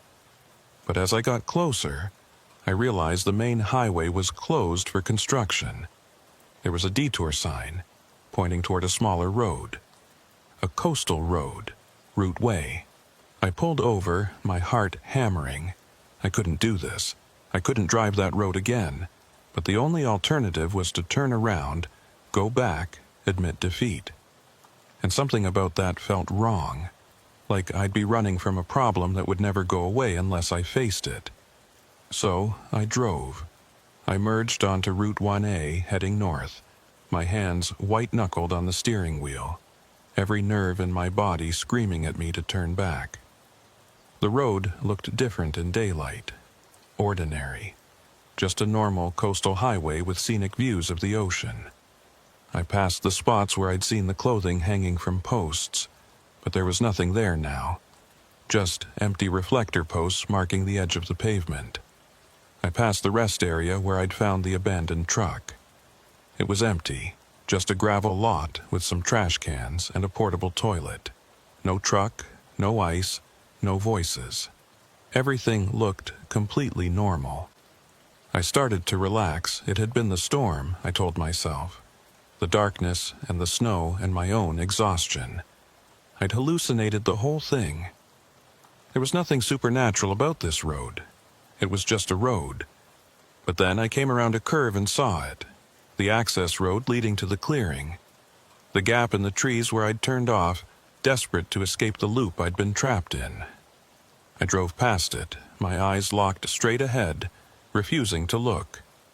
But in my peripheral vision, I could see something standing at the entrance to that access road. Something in a long, dark coat, pointing at me as I passed. I didn't slow down. I didn't look back. I just kept driving, my heart racing, my hands shaking. Harbor's End was only a few miles ahead. I could make it. I could deliver the load and get the hell out of here and never come back. The town appeared ahead, exactly as I remembered it. The warehouse was easy to find. I pulled in, made the delivery, signed the paperwork. The whole process took maybe 20 minutes, and then I had to drive back. I sat in the parking lot for a long time trying to work up the courage. The sun was setting. In another hour, it would be full dark, and I knew with absolute certainty that driving Route 1A at night was a very bad idea. I called my boss and told him I needed to stay overnight, that the delivery had taken longer than expected. He wasn't happy, but he agreed. I found a cheap motel on the edge of town and checked in, grateful for the fluorescent lights and thin walls and sounds of other people moving around. I didn't sleep. I lay in bed, staring at the ceiling, listening to the ocean in the distance. Somewhere out there on that frozen coastline, something was waiting. I could feel it, like a pressure at the back of my skull. Morning came eventually. I checked out of the motel and got back on the road, heading south on Route 1A in the early dawn light. The ocean was calm, almost peaceful. The sky was clear. Everything looked normal and safe and ordinary. I made it about 20 miles before I saw them. Figures standing at the side of the road, dressed in long, dark coats, perfectly spaced at regular intervals. I counted 11 of them before I stopped counting. They were all facing the road, all watching as I drove past. And though I couldn't see their faces clearly at this distance, I knew what I would find if I stopped and looked closely. Nothing. Just blank ice where their features should be. I kept driving, fighting the urge to speed up, to run. They couldn't hurt me as long as I stayed on the road, as long as I kept moving. That's what I told myself. But one of them moved. As I passed, it turned its head to follow my progress. Then another one moved, and another. By the time I was past them all, they were all turned around, all watching me drive away. In my rearview mirror, I could see them starting to walk. Not toward me, but in the same direction I was traveling. Following me. Matching my speed even though I was doing 60 and they were on foot. I pressed the accelerator harder. 70, 80. The truck wasn't designed for this kind of speed, especially not on these roads, but I didn't care. I had to outrun them, had to put distance between myself and whatever those things were. The speedometer hit 90. The truck was shaking, the trailer swaying dangerously. I was going to lose control, going to crash, but I couldn't slow down. The figures in my mirror were keeping pace, gliding over the pavement like they were skating on ice. Then, abruptly, they stopped. All of them at the same moment, like they'd hit an invisible barrier. They just stood there in the middle of the road, watching me pull away. I slowed down to a more reasonable speed, my heart still pounding. I'd crossed some kind of boundary, some line that they couldn't or wouldn't cross. I was safe, for now. I made it back to the depot without any other incidents. I turned in the truck, filed my reports, and went home. I didn't mention the figures on the road. What would I say? But I dream about them now, every night. I dream that I'm driving Route 1A, and they're waiting for me. More of them each time. And every dream they get a little closer, a little more real. I've stopped taking jobs that go anywhere near the coast. I've told my boss I have a medical condition that makes coastal driving dangerous.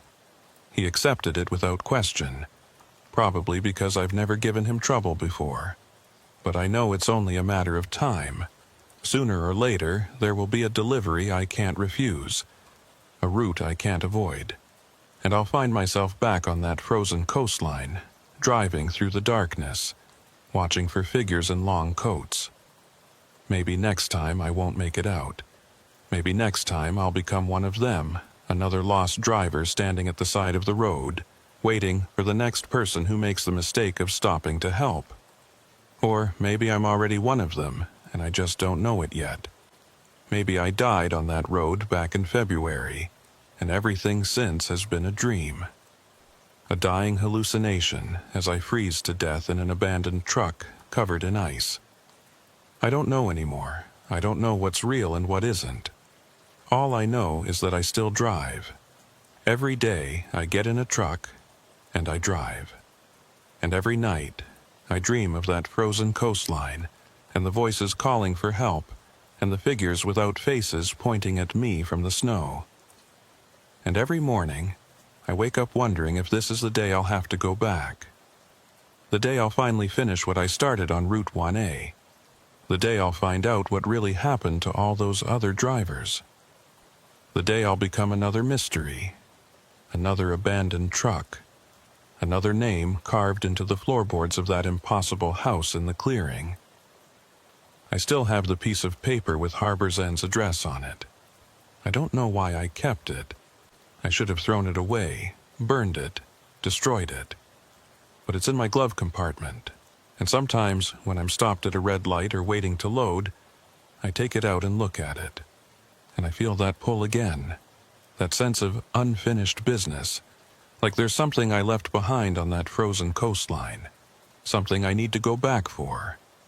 I don't know what it is, but I know that someday I'll find out. Someday I'll go back. Maybe not today, maybe not tomorrow, but someday. Route 1A is waiting for me. It's always waiting.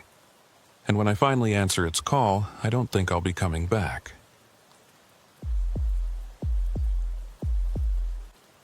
I've been hauling freight up and down the East Coast for nearly 12 years now, and in that time, I've learned to trust my instincts. When something feels wrong, it usually is wrong. That's a lesson you learn quick in this business, or you don't last long. This particular run started normal enough. It was early October, that time of year when the coastal weather can't decide if it wants to be summer or fall. I was driving a load of construction equipment from Portland down to a job site in Kittery, nothing special. The route was one I'd done dozens of times before, mostly following the old coastal highway that runs parallel to Route Me. I left Portland around 3 p.m., planning to make the delivery by 6 and be home in time for dinner. My wife had been on me about missing too many family meals, and I'd promised her I'd make this one. The load was secured, the truck was running smooth, and I had a full tank of diesel. Everything was perfect. The first hour passed without incident. The weather was clear, temperature in the low 60s, light traffic. I had the windows down and the radio playing classic rock, just cruising along and enjoying the ride. This was the part of the job I actually liked, when everything was going right and you could just focus on the road ahead. Around 4:30, I started looking for a place to grab coffee. There's a truck stop I usually hit about 40 miles south of Portland, right off the highway. Good coffee, clean bathrooms, and they don't give you grief about parking. But when I got there, the place was packed. Every parking spot taken, trucks lined up 3 deep at the fuel pumps. Some kind of convention or something must have been in town. I decided to skip it and push on. There were other places up ahead, smaller stops that the locals used. I could grab coffee at one of those and still make my delivery on time. That's when I saw the sign. It was old, faded, the kind of painted wood sign that looks like it's been standing since the 1960s. Harbor View Truck Stop, 2 miles. An arrow pointed down a side road that branched off to the right. I didn't remember seeing that sign before, but then again, I usually stopped at the regular place and never needed to look for alternatives. Maybe I'd just never noticed it. The side road looked paved and well-maintained, so I figured why not. 2 miles wasn't far, and a smaller stop would probably be less crowded. I took the turn and followed the road as it wound through a stretch of pine forest. The trees here grew thick and close, their branches forming a canopy overhead that blocked out most of the afternoon sun. The road was narrow, barely wide enough for 2 vehicles to pass, and there were no center lines painted on the asphalt. After about a mile, the trees thinned out, and I caught glimpses of water through the gaps. The ocean, I assumed, though the angle was wrong for where I thought I was. The road curved to follow the shoreline, and I could hear waves crashing against rocks somewhere below. Then I saw the truck stop. It sat in a clearing maybe 100 yards from the road, a low, cinder-block building with a rusted metal roof and a gravel parking lot. There were no other vehicles in sight. The windows were dark, and I couldn't see any lights on inside. But the sign out front said, Open 24 HRS, in red letters that were still clearly visible despite the weathering. And there was a Coca-Cola vending machine by the entrance that looked relatively new, its display panel glowing bright red in the fading light. I pulled into the parking lot, my tires crunching on the gravel. The place looked rough, but not abandoned. The building's paint was peeling and there were rust stains running down from the roof, but the lot was clear of debris and the front door looked intact. I parked and sat for a moment, looking the place over. Something about it felt off, though I couldn't put my finger on what exactly. Maybe it was just the isolation, the way it sat there alone in that clearing, with nothing else around for miles. Or maybe it was the silence. Even with my engine running, I couldn't hear anything. No traffic noise from the main road, no birds, nothing. I checked my watch, 4:47 p.m. I still had plenty of time to grab coffee and make my delivery. I killed the engine and stepped down from the cab. The air smelled like salt and seaweed, that distinctive ocean smell that's stronger in the fall when the water gets cold. The wind was picking up, blowing in off the water, and I could hear it whistling through the trees behind the building. But still, no other sounds. No voices, no music from inside. Nothing that suggested anyone was actually here. I walked across the gravel to the front door. There was a closed sign hanging in the window, but it was facing inward, which meant the place was supposed to be open. I pushed on the door, and it swung inward easily, a small bell tinkling as I entered. The interior was dimly lit by sunlight filtering through dirty windows. It was a typical truck stop layout. A small convenience store area with a few aisles of snacks and supplies, a counter with an old cash register, and a coffee station along the back wall. Everything looked old but functional, like it had been here for decades without much updating. But something was wrong with the details. The merchandise on the shelves was arranged too neatly, too perfectly. The coffee station had 3 full pots sitting on the burners, steam rising from them like they'd just been brewed. The lights were off, but the coffee makers were on. "Hello?" I called out. My voice echoed strangely in the empty space. "Anybody here?" No response. I waited, listening, but there was no sound of movement from the back rooms. Nobody was here. The place was completely empty. I walked over to the coffee station, my boots squeaking on the linoleum floor. The coffee in the pots looked fresh, and when I held my hand over one of them, I could feel heat radiating from the burner. Someone had been here recently. They had to have been. I looked around for a bell or button to call for service, but there was nothing. The counter was empty except for the cash register and a small display of lighters and air fresheners. Behind it, I could see a doorway leading to what looked like a back office or storage area. "Hello," I called again, louder this time. "Anyone back there?" Still nothing. I was starting to get that prickly feeling on the back of my neck, the one that tells you something isn't right. But I'd come this far, and I really did want that coffee. I grabbed a large cup and filled it from one of the pots. The coffee was hot and fresh, smelling rich and strong, perfect. I carried it to the counter and waited, expecting someone to emerge from the back. After a full minute of standing there, I called out one more time, "I need to pay for this coffee." Silence. I set a $5 bill on the counter, way more than enough for a cup of coffee, and turned to leave. That's when I noticed the logbook sitting on the counter next to the register. It was open to a page dated today, October 14th. There were several entries, all time-stamped earlier in the afternoon. Different truckers who'd stopped in, their company names and license plate numbers neatly recorded in blue ink. The handwriting was precise, almost mechanical in its uniformity. But what caught my eye was the last entry. It was dated 4:45 p.m., just a few minutes before I'd arrived. The company name was listed as Northway Logistics, and the license plate number was mine. I stared at it, my coffee forgotten in my hand. That wasn't possible. I'd never been here before. I'd never even heard of this place until I saw that sign 20 minutes ago.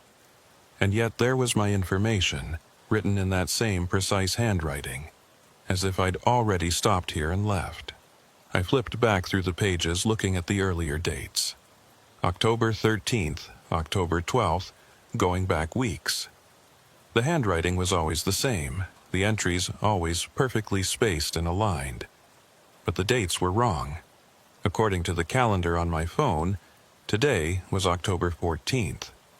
But some of these entries were dated October 15th, October 16th, days that hadn't happened yet. I closed the logbook and backed away from the counter, my heart starting to race. This was wrong. All of it was wrong. I needed to get out of here. I turned toward the door and saw that it was closed.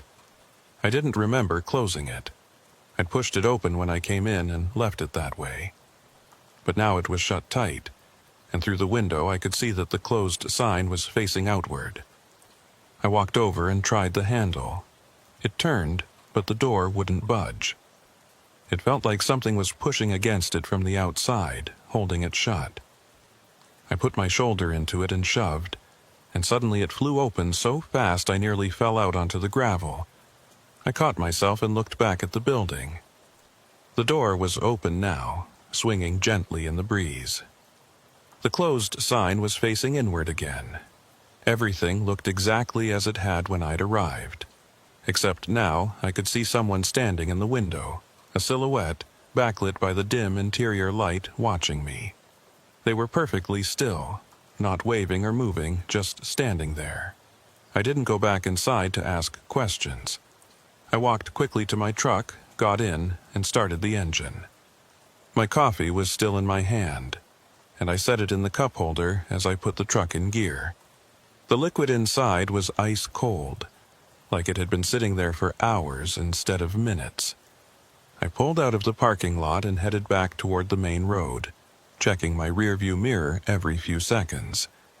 The truck stop receded behind me, and I could still see that figure standing in the window, watching me leave. The road through the trees seemed longer than I remembered. I drove for what felt like 10 minutes before I finally saw the main highway ahead. When I merged back onto it, I checked my odometer. I'd driven 4.3 miles, more than twice the distance the sign had advertised. I pulled over at the first rest area I found and sat there for a while, trying to calm down. My hands were shaking, and I felt cold despite the warm afternoon air. I looked at the coffee in my cup holder. It was still ice cold, and now that I looked at it closely, the liquid inside looked wrong. Too dark, almost black, with an oily sheen on the surface. I poured it out the window and watched it splash onto the pavement. It left a stain that looked almost purple in the light, and it smelled like nothing. Not like coffee, not like anything. Just nothing. I checked my watch, 5:03 p.m. According to the time, only 16 minutes had passed since I'd left Portland, but I'd driven for at least an hour, maybe more. The numbers didn't make sense.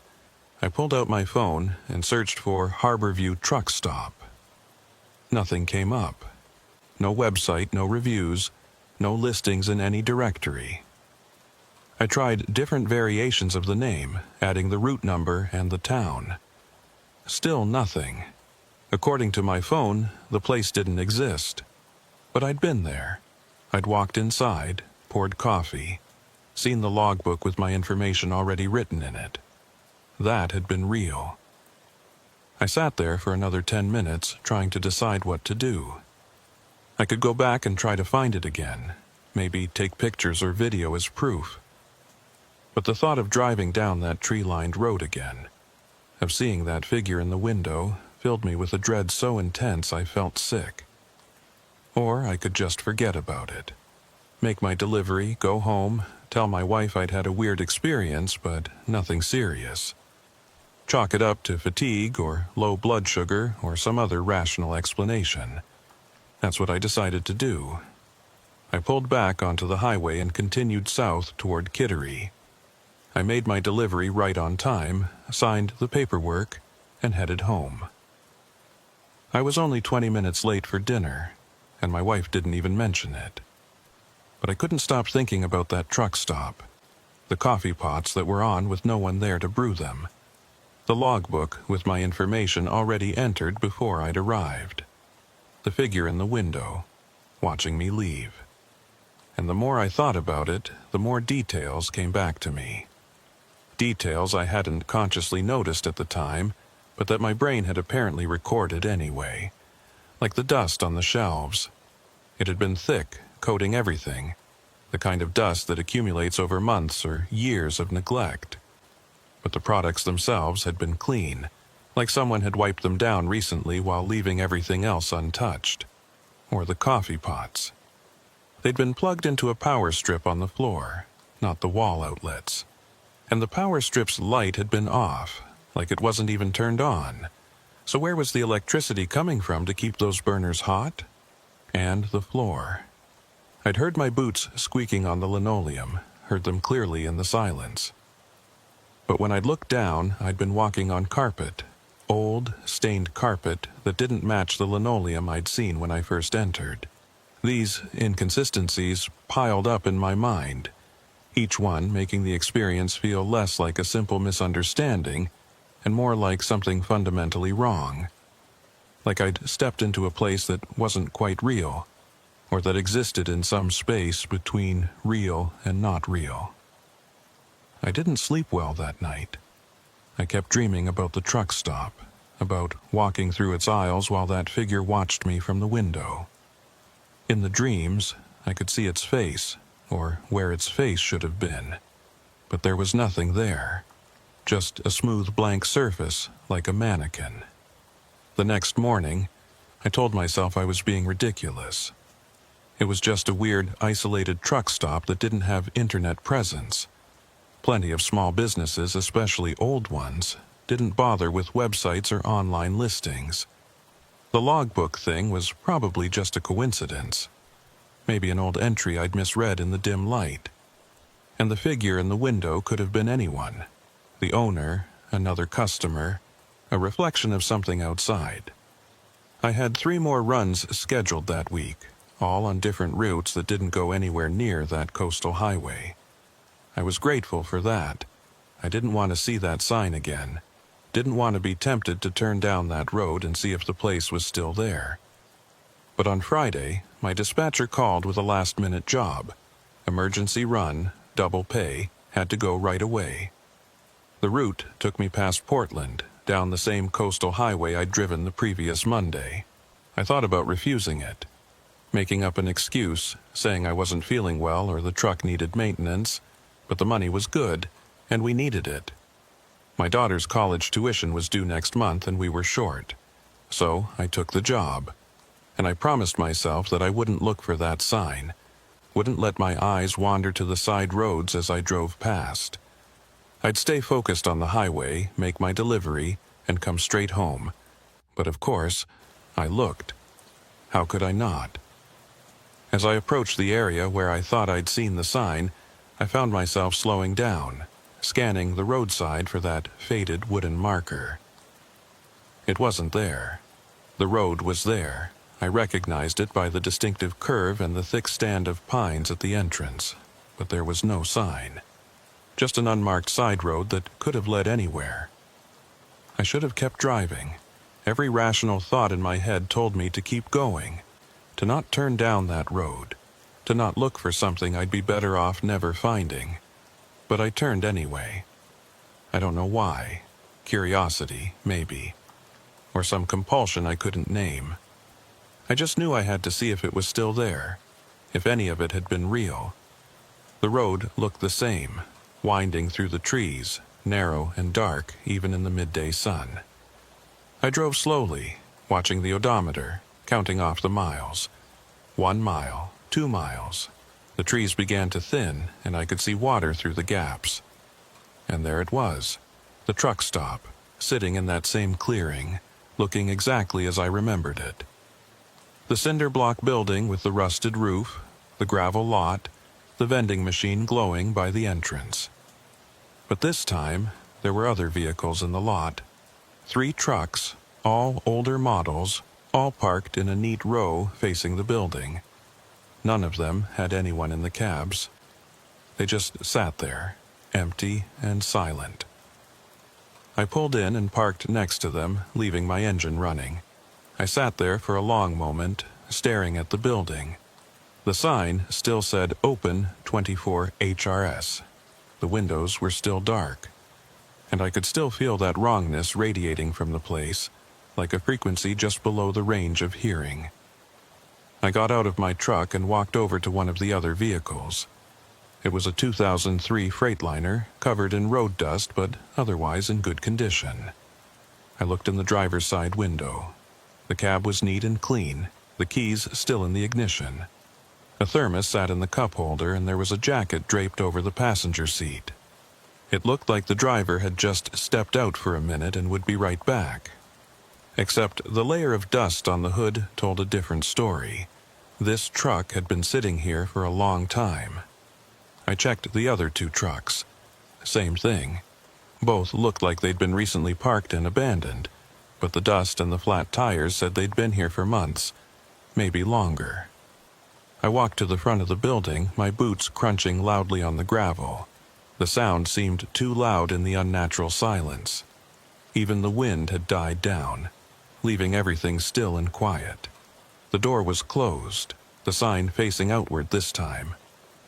I reached for the handle and pulled. The door opened easily, that same small bell tinkling as it had before. The interior looked different in the daylight coming through the windows. I could see the details more clearly now. The products on the shelves were old, brands I recognized from my childhood. Some of them didn't even exist anymore. But they looked new, pristine, like they'd just been stocked. The coffee pots were still on the burners, still steaming. I walked over and checked them. The coffee looked fresh, and when I touched the side of one of the pots, it was hot. "Hello?" I called out, knowing there wouldn't be an answer but feeling compelled to try anyway. "Is anyone here?" The silence that followed was complete. Not even the sound of my own breathing seemed to penetrate it. I stood there waiting, and that's when I noticed the smell. It was faint at first, almost imperceptible. But as I stood there, it got stronger. It smelled like the ocean, but wrong somehow. Like seawater that had been sitting in a closed container for too long, growing stale and thick. I backed toward the door, my eyes scanning the aisles and the counter area. That's when I saw the logbook again. It was sitting in the exact same spot, open to the exact same page. I walked over and looked at it, already knowing what I'd find. And there it was. Another entry for today, Friday, October 18th. My company name, my license plate number, time-stamped at 12:34 p.m., 15 minutes before I'd actually arrived. But this time, there was something else. Below my entry, in that same mechanical handwriting, someone had written, "Did not leave, still here." I stared at those words for what felt like forever, my brain trying to process what they meant. Did not leave, still here, but I had left. I'd driven away on Monday, made it home safely, lived 4 normal days since then. I wasn't still here. Unless this entry wasn't about me, unless it was about someone else who'd stopped here. Someone who matched my vehicle description. Someone who hadn't made it out. I flipped through the logbook again, going back through the pages. The entries went back for months, maybe years. Hundreds of trucks, all listed with the same precise detail. Company names I recognized, some I didn't. License plates from states all across the country, and under many of them in that same handwriting, "Did not leave, still here." I counted them as I flipped through. 47 entries with that notation. 47 trucks that had supposedly never left this place. I thought about the 3 trucks sitting in the parking lot outside. Where were the other 44? A sound from the back of the building made me jump. It was faint, barely audible, but definitely real. A scraping sound like something being dragged across a floor. "Hello?" I called out, my voice shakier than I wanted it to be. "Is someone back there?" The scraping stopped. Then came footsteps, slow and deliberate, coming from the back room toward the front counter. I backed away, putting the counter between myself and whatever was coming. A door I hadn't noticed before swung open, and a man emerged. He was old, maybe 70, with gray hair and a weathered face that looked like it had spent a lifetime in the sun. He was wearing work clothes, jeans, and a flannel shirt, both stained with oil and grease. He smiled when he saw me, a wide, friendly smile that didn't reach his eyes. "Sorry about that," he said, his voice rough and gravelly. "Was doing inventory in the back. Didn't hear you come in." I stared at him, trying to reconcile his appearance with the abandoned feeling of the place. I called out," I said, "several times." "These old ears don't work like they used to," he said, tapping the side of his head. "What can I do for you?" "I just wanted coffee," I said, even though that wasn't true anymore. What I wanted was to leave, to get back in my truck and never come near this place again. But I was just leaving. "Already poured yourself a cup, I see," he said, nodding toward a coffee station. I looked back and saw a full cup sitting there on the counter, steam rising from it. I hadn't poured any coffee, I was sure of it. But there it was. I started to say, but he cut me off. "That'll be $2, he said, still smiling that wrong smile. "Or you can trade for it." "Trade? Sure. Information for coffee. Fair deal, don't you think?" I didn't think it was a fair deal at all. I wanted to grab that cup, throw money on the counter, and get out. But something about his tone made me pause. What kind of information? "Simple question," he said, leaning against the counter. "How'd you find this place?" "There was a sign," I said. "On the main highway, 2 miles back." He nodded slowly, like I'd confirmed something he already knew. "And you came here before, didn't you? Earlier this week?" "Monday," I admitted. "But I left. I made it home fine." "Did you?" he asked, and there was something in his voice that made my blood run cold. "Are you sure about that?" "Of course I'm sure. I've been working all week, making deliveries, spending time with my family." "Have you talked to them?" he interrupted. "Your family, I mean. Have you actually talked to them, or have you just gone through the motions?" I started to answer, to tell him that, of course, I'd talked to them, but the words stuck in my throat. Because, now that I thought about it, I couldn't remember any specific conversations from the past 4 days. I remembered being home, eating dinner, watching TV. But when I tried to recall what my wife had said, what my daughter had talked about, there was just nothing. Blank spaces where the details should have been. "I talk to them every day," I said, but my voice sounded uncertain even to my own ears. "Do you?" he asked. "Or do you just remember talking to them?" Memory's a funny thing, friend. Sometimes we remember what we want to remember, not what actually happened. "What are you saying?" I demanded, anger mixing with my fear. "That I've been here for 4 days? That's insane. My truck's been moving. I've made deliveries. Have you?"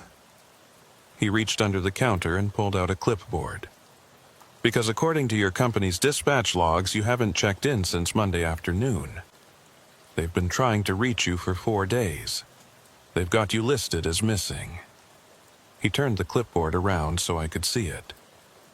It was a printout of dispatch records, and there was my name at the top. The last entry was dated October 14th, 3:47 p.m., right around the time I'd first pulled into this parking lot.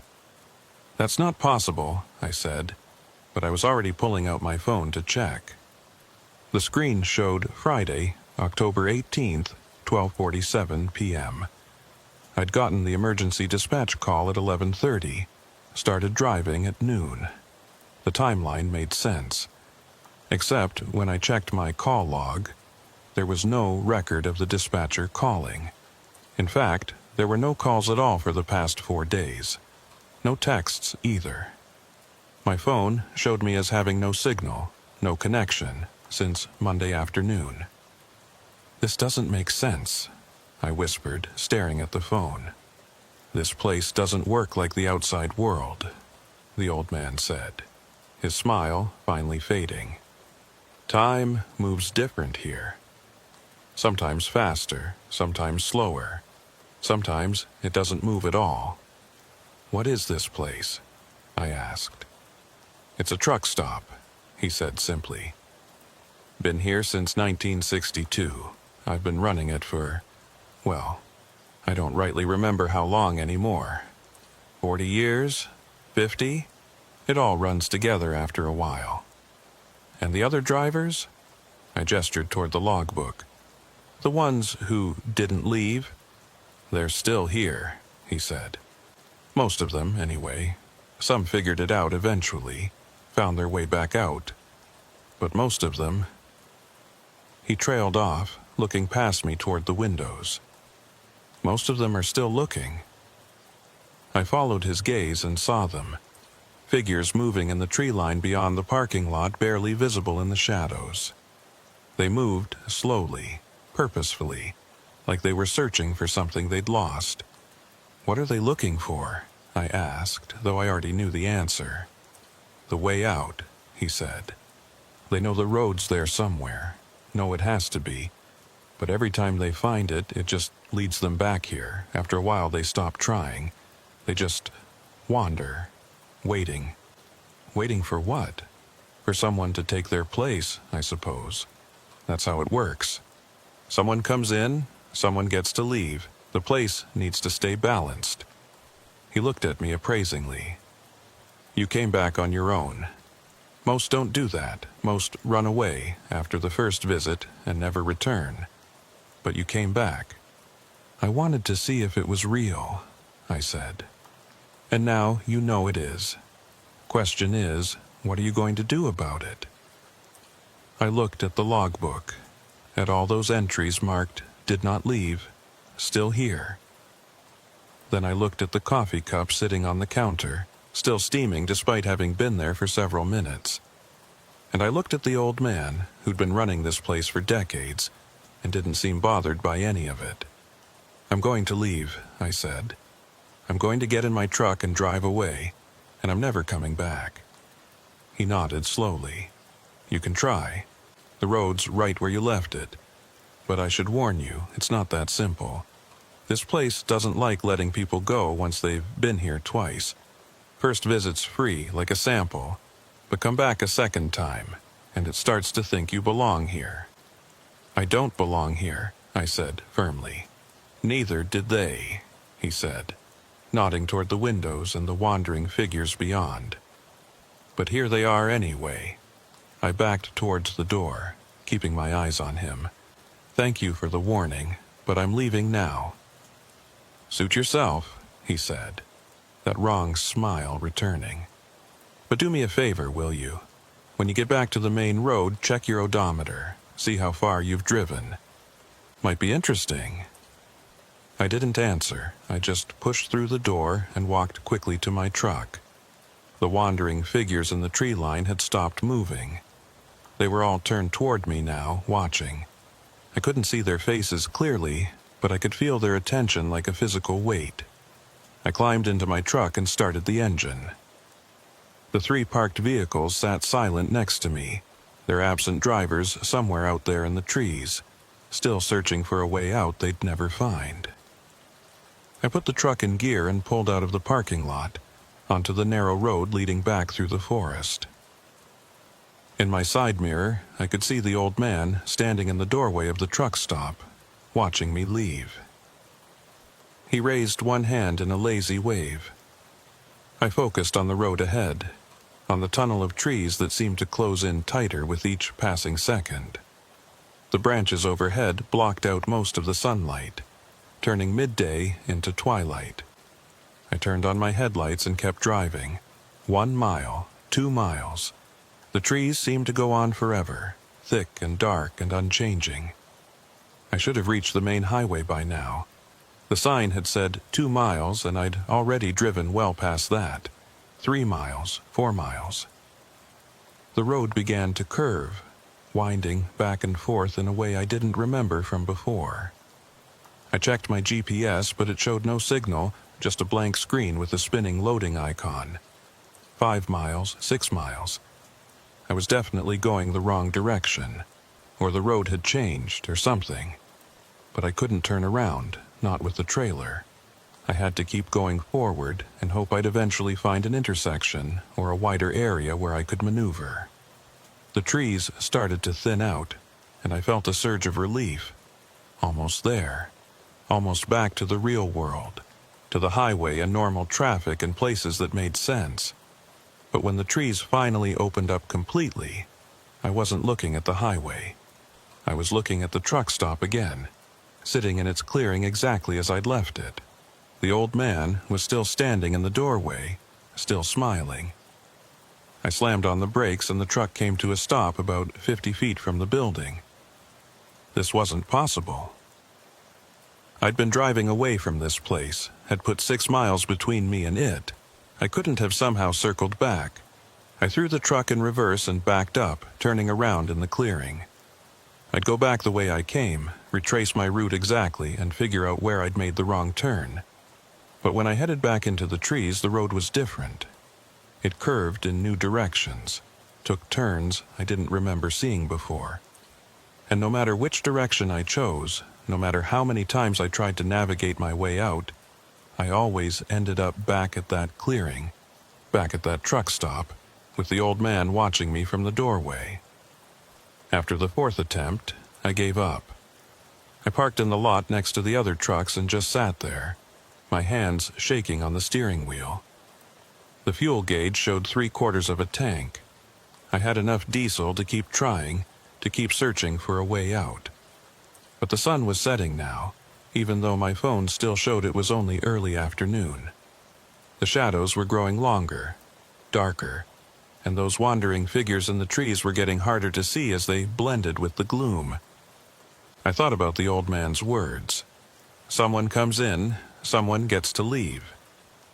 Was that true? Was there really a way out, but only if someone else took my place? And if so, how was I supposed to make that happen? Wait here until another driver showed up and trick them into staying? The thought made me sick. But the alternative, wandering in those trees forever, searching for a road that kept leading back to the same place, seemed worse. I got out of the truck and walked back to the building. The old man had gone inside, but I could see him through the window, standing behind the counter like he was waiting for me. I pushed open the door, and he looked up with that same smile. "Back so soon? How do I get out?" I asked directly. "What do I have to do?" "I told you," he said. "Someone has to take your place. That's the rule. But there's no one else here, just those—" I gestured toward the windows.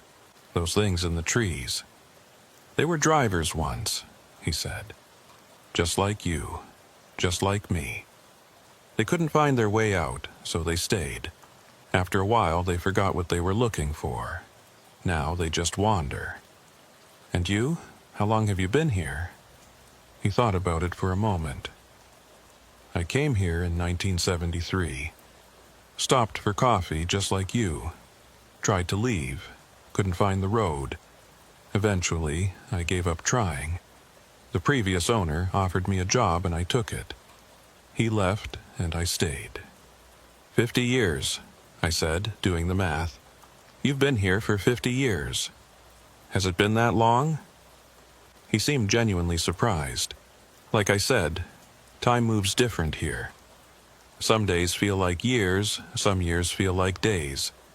After a while, you stop keeping track. But you could leave. If someone took your place, you could leave right now. He nodded slowly. I could, but where would I go? Everyone I knew is gone.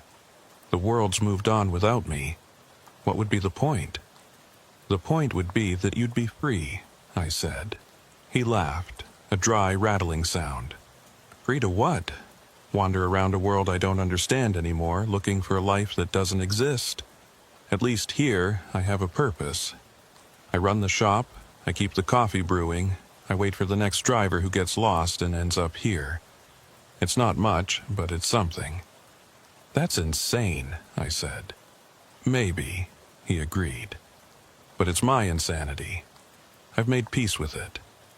He looked at me closely. Question is, can you make peace with yours? I didn't answer. I walked back outside and stood in the parking lot looking at the trees surrounding the clearing. Somewhere in there was a road, a way back to the real world. It had to exist. I'd driven it to get here. I just needed to find it again. I went back to my truck and grabbed a flashlight and a can of spray paint from the toolbox. If the road kept changing, I'd mark it. I'd leave signs so I could track where I'd been and avoid going in circles. The old man watched me from the window as I walked towards the tree line, toward the spot where the road entered the forest. I clicked on the flashlight and stepped into the shadows, spray painting an X on the first tree I passed. The road wound through the trees, and I marked every turn with an X. Left turn, X on the right. Right turn, X on the left. Straight sections, X every 100 yards. I'd create a map, a trail of breadcrumbs that would show me the way out. But after an hour of walking, of marking trees and trying to memorize the pattern of the road, I found myself back at the clearing. I hadn't turned around, hadn't doubled back. I'd walked in what should have been a straight line. But there I was, back where I'd started. And every tree I'd marked with an X was gone. The paint marks had vanished, like they'd never existed. The forest was exactly as it had been when I'd first entered it, pristine and unmarked. I tried again, this time leaving my jacket tied to a tree at the entrance to the clearing, a physical marker that couldn't disappear. I walked the road again, memorizing every detail, every distinctive tree or rock formation. An hour later, I was back at the clearing, and my jacket was hanging from a different tree on the opposite side of the clearing from where I'd left it. I tried a third time and a fourth, each attempt ending the same way. No matter what I did, no matter how carefully I navigated or how many markers I left, I always ended up back at that truck stop. The sun had set completely now, though my phone still insisted it was afternoon. The clearing was lit by a full moon that hung too large and too bright in the sky. In its light, I could see the wandering figures more clearly. There were dozens of them, maybe hundreds, moving through the trees in endless patterns. I sat down on the ground and put my head in my hands. This wasn't happening. It couldn't be happening. There had to be a rational explanation, a way to understand what was going on. But there wasn't.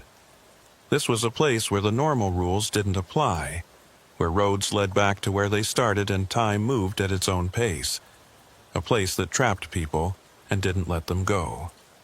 The door to the truck stop opened, and the old man came out carrying 2 cups of coffee. He walked over and sat down next to me, offering me one of the cups. "Figured you could use this," he said. I took it without thinking, wrapping my hands around the warm ceramic. The coffee smelled good, rich, and strong, but I didn't drink it, I just held it, letting the heat seep into my cold fingers. "There's no way out, is there?" I said.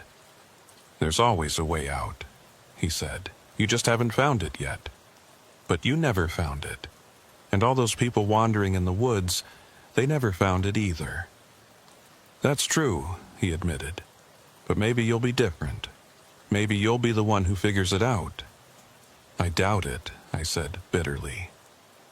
We sat in silence for a while, drinking our coffee and watching the wandering figures move through the trees. The moon cast everything in silver light, making the scene look almost beautiful in a surreal, nightmarish way. Why does this place exist? I asked finally. What's the purpose of all this? I don't know, he said. Maybe there is no purpose. Maybe it's just a glitch, I guess you'd call it. A place where the fabric of reality got torn or folded wrong, creating a pocket that doesn't quite belong to the regular world. And we're stuck in it. For now, he said. But who knows? Maybe someday, someone will figure out how to fix it.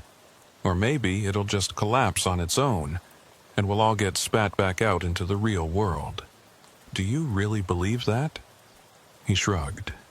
I believe what I need to believe to get through each day, same as anyone else. I finished my coffee and stood up. I'm going to keep trying. I'm not giving up. Good, he said. Hope's important. Without it, you end up like them. He nodded towards up to the wandering figures. Lost and empty, just going through the motions. I walked back to my truck, climbed into the cab and started the engine. I'd rest for a few hours, then try again at dawn. Or what passed for dawn in this place. I'd keep trying, keep searching, until I found a way out or ran out of fuel or lost my mind entirely. As I settled into the driver's seat, I noticed something on the passenger side that hadn't been there before. It was a piece of paper, folded neatly, sitting on the dashboard. I picked it up and unfolded it. The handwriting was that same mechanical script from the logbook. It said, "The road changes, but the destination never does. You're looking in the wrong direction." I read the note 3 times, trying to decipher its meaning. The road changes, but the destination never does. You're looking in the wrong direction. What did that mean? I'd been trying to find the road out, retracing my path back to the highway. That was the right direction, wasn't it? Unless it wasn't. Unless the note meant that trying to leave the same way I'd come in was the wrong approach. But if not that way, then how? I looked out at the clearing at the truck stop sitting in its pool of moonlight. The old man had gone back inside, and I could see him through the window, standing behind the counter exactly as he'd been when I'd first arrived. Like he was frozen in that position, waiting eternally for the next customer. The destination never does. Never does what? Never changes? But that didn't make sense. The destination was the highway, the real world, freedom. That wasn't a fixed point that could be reached from different directions. Or was it? I thought about what the old man had said. This place was a glitch, a pocket torn from normal reality. What if it wasn't just a geographic anomaly? What if it existed in multiple places at once, or in no place at all? I grabbed my flashlight and got out of the truck. Instead of heading for the road through the trees, I walked to the far end of the clearing where the forest was thickest. There was no path here, no indication that anyone had ever walked this direction. Just dense undergrowth and closely packed trees. I pushed my way into the forest using the flashlight to navigate. Branches caught at my clothes and scratched my face. The ground was uneven, covered in roots and fallen logs. This wasn't a road, wasn't a path. It was just wilderness. But I kept going, forcing my way deeper into the trees. If the road kept changing and leading back to the truck stop, maybe the answer was to abandon the road entirely.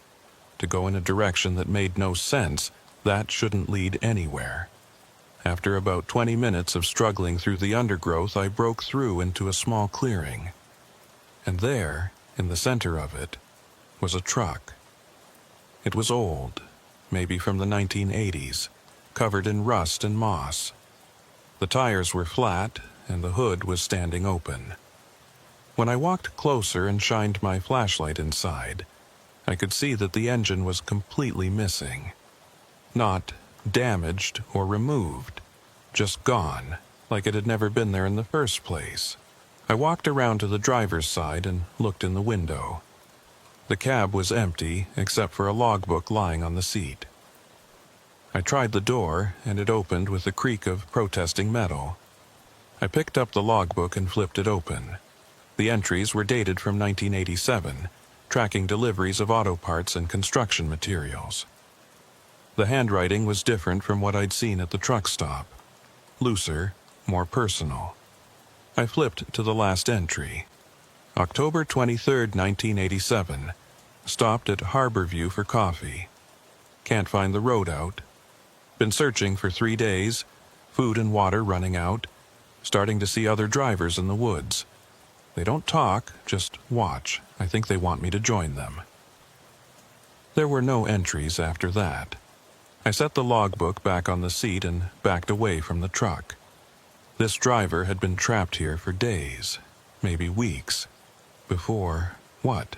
Dying? Becoming one of those wandering figures? I continued through the woods, and after another 10 minutes, I found another truck. This one was newer, probably from the early 2000s. Same story, empty cab, logbook with desperate final entries, no sign of the driver. Over the next hour, I found 6 more trucks, all abandoned, all with logbooks that told the same story. Drivers who'd stopped at Harborview, couldn't find the way out, and eventually gave up or ran out of supplies or lost their minds. But none of them had tried this direction.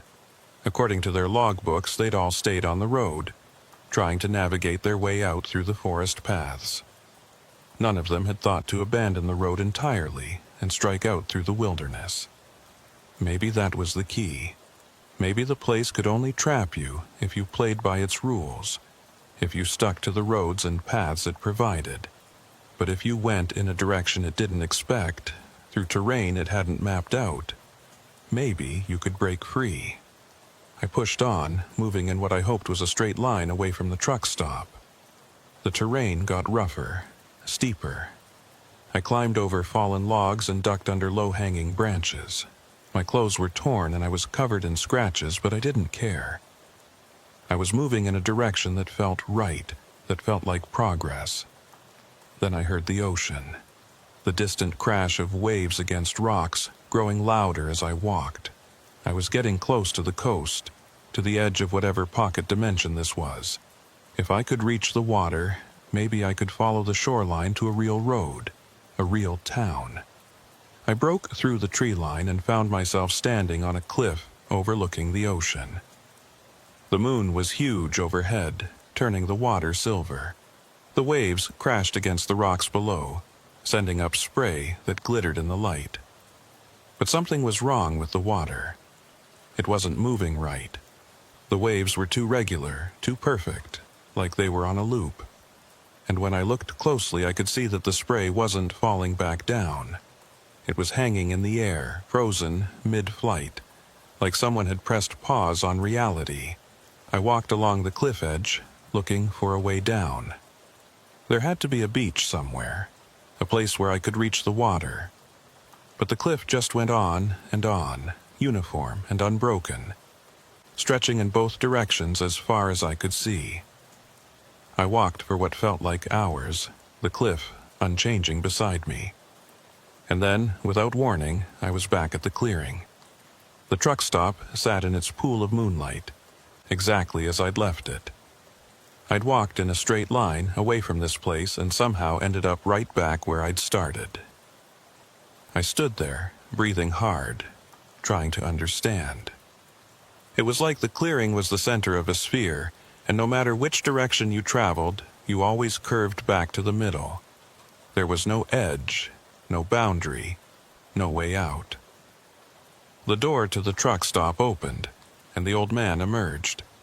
He walked over to me, not hurrying, like he had all the time in the world. Which, I suppose, he did. "Found the cliffs, did you?" he asked. "The water's frozen," I said. "The waves aren't moving." "They are, just slower than you can perceive. Time works different at the edges. You could stand there and watch for a year, and you'd see one wave complete its cycle. How is that possible? It's not, he said simply. That's the point. This place isn't possible. It doesn't obey the rules of the reality you came from. So trying to navigate it using those rules won't work. Then how do I get out? I demanded, my frustration boiling over. You said someone comes in, someone gets to leave. But there's nobody else here. Just you and me and those things in the woods. That's not entirely true, he said. There's always someone coming. You just have to wait for them. How long? Hours? Days? Years? He shrugged. Depends. Sometimes a truck comes through every few days. Sometimes it's months between visits. No way to predict it. I wanted to scream, to rage at the unfairness of it all. But what good would that do? This place didn't care about fairness. It didn't care about anything. I walked back to my truck and sat in the cab, thinking. The old man had said he'd been here since 1973, 50 years. He'd taken over from whoever was running the place before him, and that person had presumably gotten out. So there was a pattern, a system. You get trapped, you wait for the next person, you leave.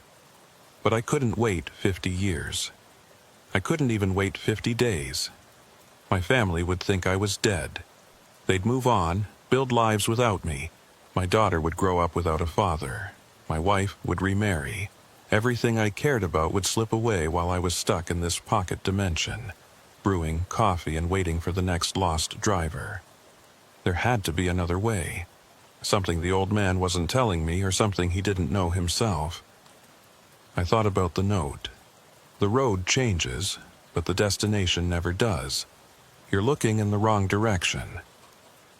What if the destination wasn't the highway?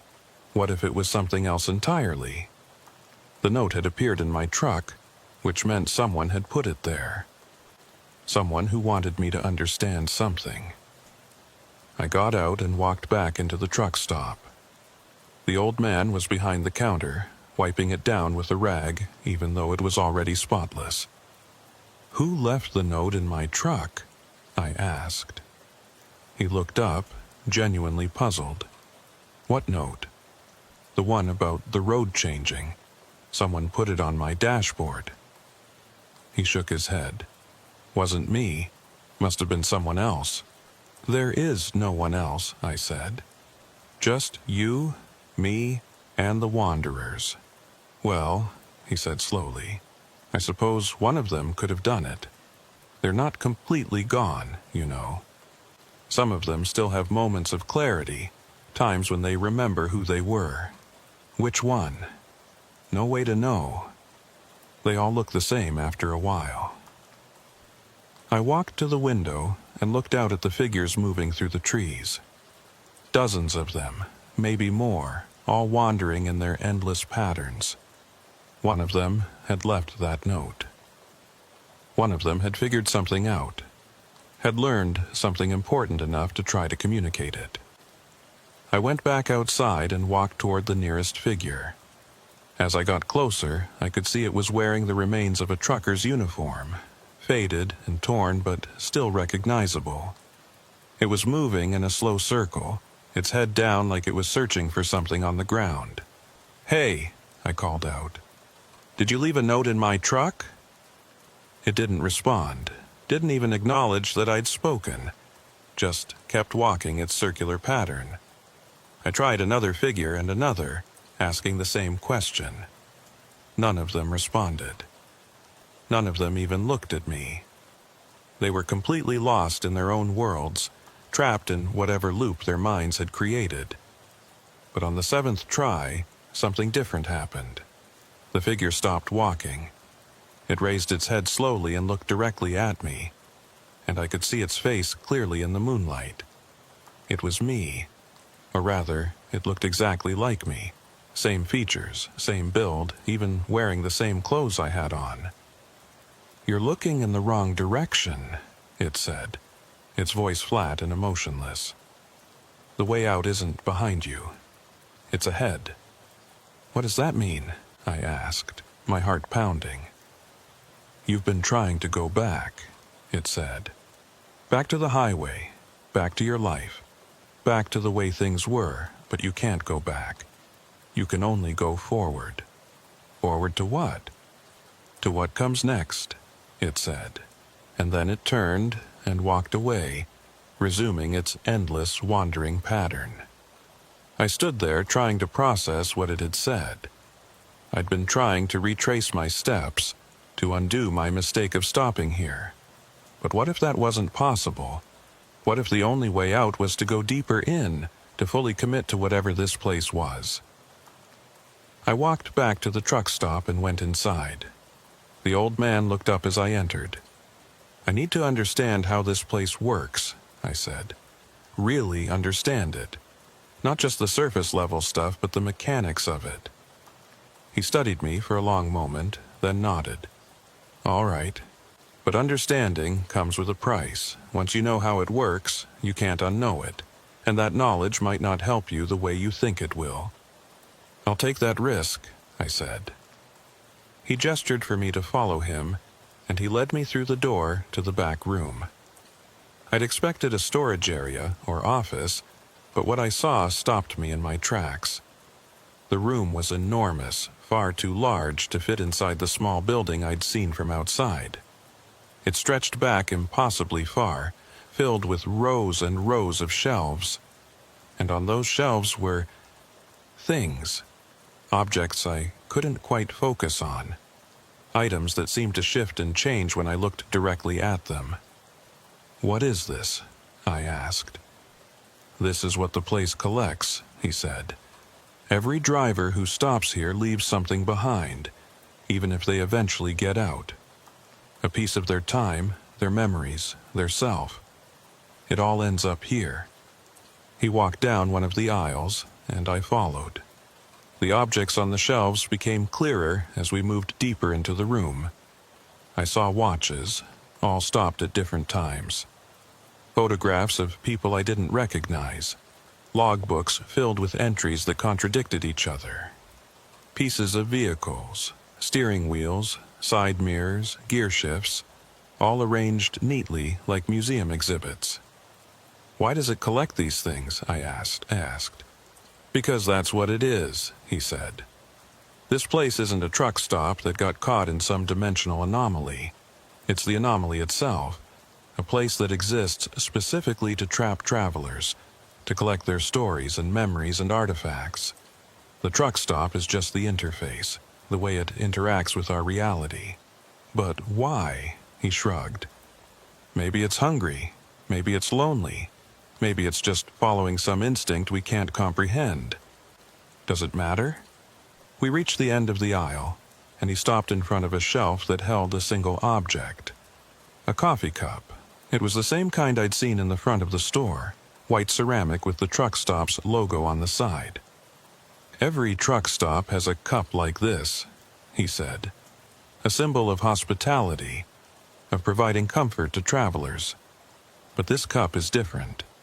It's the source, the anchor point that keeps this place connected to the roads outside." I looked at the cup more closely.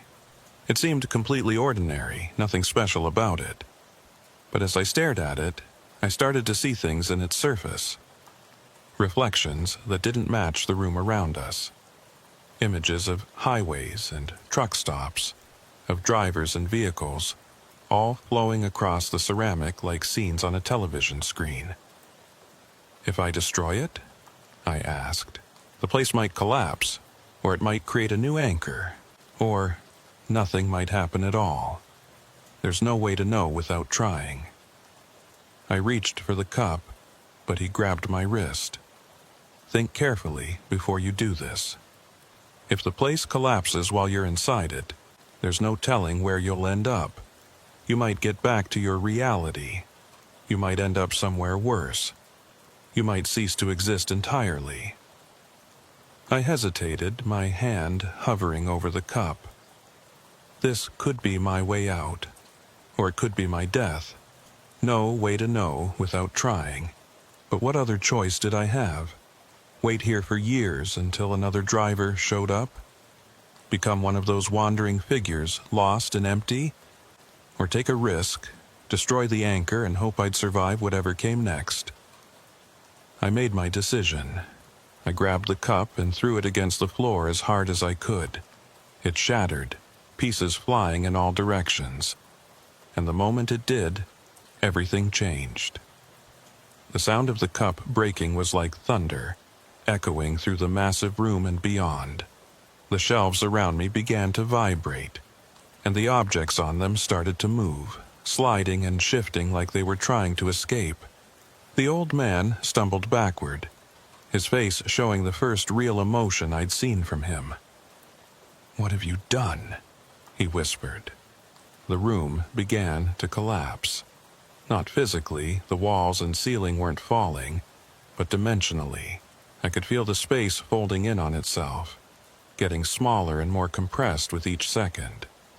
The aisles of shelves were squeezing together, merging into each other. I ran. I didn't know where I was going, just away from the collapsing space. The old man was shouting something behind me, but I couldn't make out the words over the sound of reality tearing apart. I burst through the door, back into the front of the truck stop. The room was shaking, coffee cups falling from shelves and shattering on the floor. The windows were cracking, spider webs of fractures spreading across the glass. I ran for the exit, throwing the door open and sprinting toward my truck. Behind me, I could hear the building groaning and creaking like it was being crushed by an invisible force. The wandering figures had stopped moving. They were all standing perfectly still, facing the truck stop, watching it destroy itself. And as I watched, they began to fade, not disappearing all at once, but slowly becoming transparent, like ghosts in the moonlight. I reached my truck and yanked open the door. The engine was still running. I'd left it on hours ago, and somehow it hadn't run out of fuel. I threw it in gear and hit the accelerator, not caring about the careful navigation I'd tried before. I just wanted distance between myself and that collapsing building. The truck lurched forward, bouncing over the rough ground. I steered toward the tree line, toward the road I'd tried so many times before. Maybe, with the anchor destroyed, the road would work properly. Maybe I could finally escape. As I entered the forest, I risked a look in my side mirror. The truck stop was folding. There's no other way to describe it. The building was collapsing in on itself, but not down or to the side. It was folding inward, into a point, like it was being sucked into a black hole at its center. The wandering figures were gone now, completely faded, and the old man was standing alone in the parking lot watching me leave. He wasn't trying to run or escape. He was just standing there, calm and accepting, as his world came apart around him. I focused on the road ahead. The trees were racing past, and for the first time they looked different with each passing second. Not the same endless repetition I'd seen before, but actual progress. I was moving forward, really moving. The road began to straighten out, and I could see light ahead. Real sunlight, not the impossible moonlight that had lit the clearing. I pressed harder on the accelerator, the truck shaking with the speed. And then I was through. The trees opened up, and I was on the main highway, with the normal traffic flowing around me. Cars honked as I merged roughly into the lane, but I didn't care. I was out. I was back in the real world. I drove for another 10 miles before I trusted myself to pull over. I parked at a rest area and sat there, hands shaking, breathing hard. I checked my phone. It showed Friday, October 18th, 1:34 p.m. Less than 2 hours had passed since I'd taken the emergency dispatch call. But that couldn't be right. I'd been at that truck stop for hours, maybe days. I'd wandered through the forest, found abandoned trucks, talked to the old man. All of that couldn't have happened in 2 hours. I called my dispatcher. He answered on the second ring, sounding annoyed. "Where the hell have you been? You were supposed to check in an hour ago." "I got lost," I said. "Took a wrong turn." Well, get unlost and make your delivery. You're already behind schedule. I looked at the delivery order on my phone. Kittery, same as before. I checked my GPS and found I was only about 20 miles away. I could still make it. I pulled back onto the highway and drove to the delivery site, my mind churning. Had any of it been real? Or had I experienced some kind of fugue state? A hallucination brought on by stress or fatigue? But I could still feel the scratches on my face from pushing through the undergrowth. My clothes were torn in places they hadn't been before. And when I checked my pockets, I found pieces of broken ceramic, fragments of the cup I'd destroyed. I made the delivery and signed the paperwork. The warehouse manager commented on my appearance, asked if I was okay. I told him I'd had a rough drive, which was true enough. He accepted it without further questions. On the drive home, I couldn't stop thinking about the old man. Had he survived the collapse? Was he still trapped in whatever remained of that place? Or had he finally been released, set free after 50 years? I tried searching for the truck stop again on my phone. Still nothing. No listings, no reviews, no mention of it anywhere online. I searched for the other drivers I'd found in the forest, the ones whose logbooks I'd read. Some of them appeared in missing persons databases, truckers who'd disappeared on coastal runs decades ago. But there was no indication any of them had been found. When I got home, my wife greeted me at the door with a kiss. "How was your day?" "Fine," I lied. "Normal delivery run." She didn't notice the scratches, didn't comment on my torn clothes. It was like she couldn't see them, or her mind was smoothing over the inconsistencies to create a normal memory of a normal day. I went to bed early that night, exhausted in a way that went beyond physical tiredness. I felt drained, empty, like something had been taken from me that I couldn't quite identify. I dreamed about the truck stop. In the dream, I was walking through the back room again, looking at all those shelves full of collected items. But this time I saw something I'd missed before. My own watch sitting on one of the shelves, still ticking away even though the real watch was on my wrist. The old man was there too, reorganizing the shelves like nothing had happened. When he saw me, he smiled that wrong smile and said, "You can't destroy what doesn't exist in the first place. You can only change its form." I woke up, gasping, my heart racing. It was 3:47 a.m. I got out of bed and went to the bathroom, splashing cold water on my face. In the mirror, I could see the scratches on my cheeks and forehead were gone. My clothes, which I'd left in a torn pile in the corner, were neatly folded and undamaged. It was like the whole thing had been erased, reality rewriting itself to remove the evidence. But I remembered. I remembered all of it.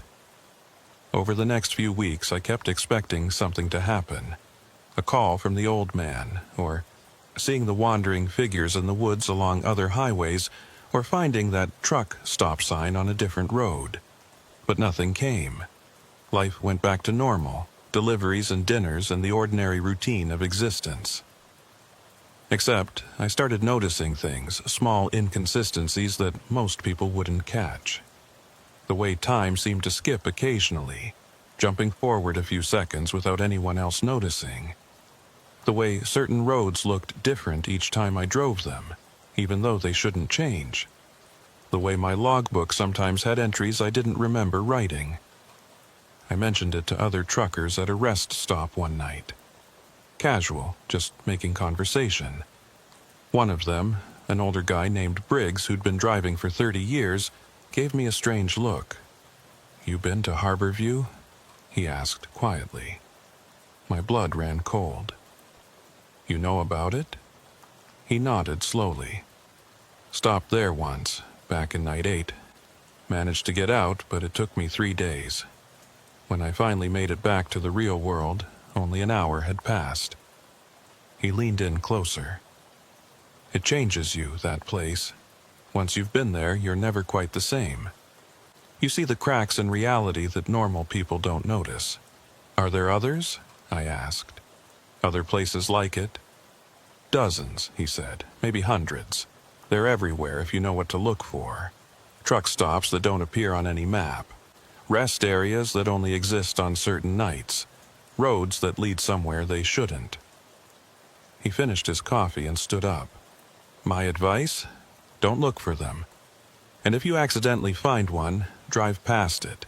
Don't stop, don't go inside, don't engage with it in any way. But you stopped at Harborview, I pointed out. Yeah, he said, and I've regretted it every day since. He walked away without saying goodbye. I thought about his words as I continued my route. Don't look for them. Good advice, probably. But I couldn't help wondering about those other places, those cracks in reality. Were they all like Harborview? Were there drivers trapped in them, waiting for someone to take their place? A month after my experience, I was driving through Vermont on a night run when I saw a sign. Harborview Truck Stop, 2 miles. The same faded wooden sign, the same arrow pointing down a side road. I slowed down, my heart pounding. This was impossible. I'd destroyed the anchor, watched the place collapse. It shouldn't exist anymore. But there was the sign, as real and solid as anything else. I pulled over and sat there, staring at it. I could keep driving. I could pretend I hadn't seen it. Or I could turn down that road and see if the truck stop was really there. I thought about the old man, about the wandering figures, about all those drivers whose logbooks I'd read, about Briggs, who'd spent 25 years regretting a single stop for coffee. I put the truck in gear and drove past the sign without turning. Whatever was down that road, I didn't need to see it again. Let someone else find it. Let someone else deal with whatever had reformed itself after I'd tried to destroy it. But as I drove away, I couldn't shake the feeling that I'd made a mistake.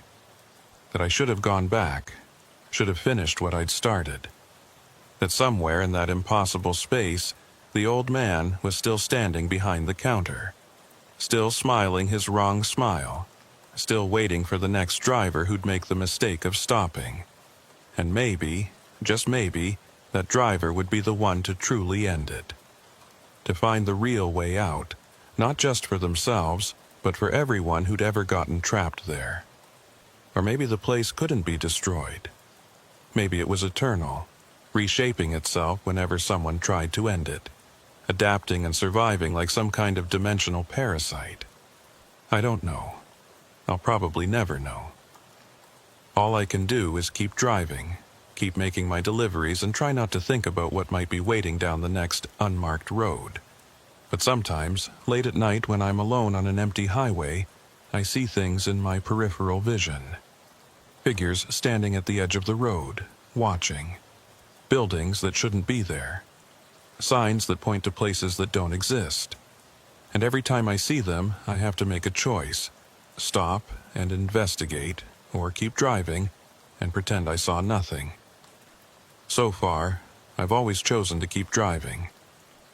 But I know that someday, curiosity or compulsion or simple bad luck will make me stop. And when that happens, I'll find out if the old man was right. You can't destroy what doesn't exist in the first place. You can only change its form. I still have the pieces of that broken cup in my pocket. I carry them everywhere, a reminder of what I found and what I tried to do. Sometimes I take them out and look at them, and I swear I can still see reflections moving across the ceramic shards. Highways and truck stops and drivers who'll never make it home. The company wanted to give me that same route again last week. I refused it. They weren't happy, but I didn't care. I'm not going back to Vermont, not driving that highway, not giving myself the opportunity to see that sign again. Because I know if I see it, I won't be able to resist. I'll turn down that road, pull into that parking lot, walk into that building. And maybe this time I won't get out. Maybe this time I'll be the one standing behind the counter, smiling that wrong smile, waiting for the next lost driver who needs a cup of coffee. Maybe I already am. Sometimes I'm not sure. The days blur together, deliveries and rest stops, and endless miles of highway. My wife asks me questions, and I answer them, but I can't always remember the conversations afterward. My daughter shows me her homework, and I help her with it, but the details slip away like water through my fingers. I'm here, I'm real, I'm living my life, but there's a logbook on a counter somewhere with my name in it, time-stamped and dated, with 4 words written underneath in that precise mechanical script: did not leave, still here.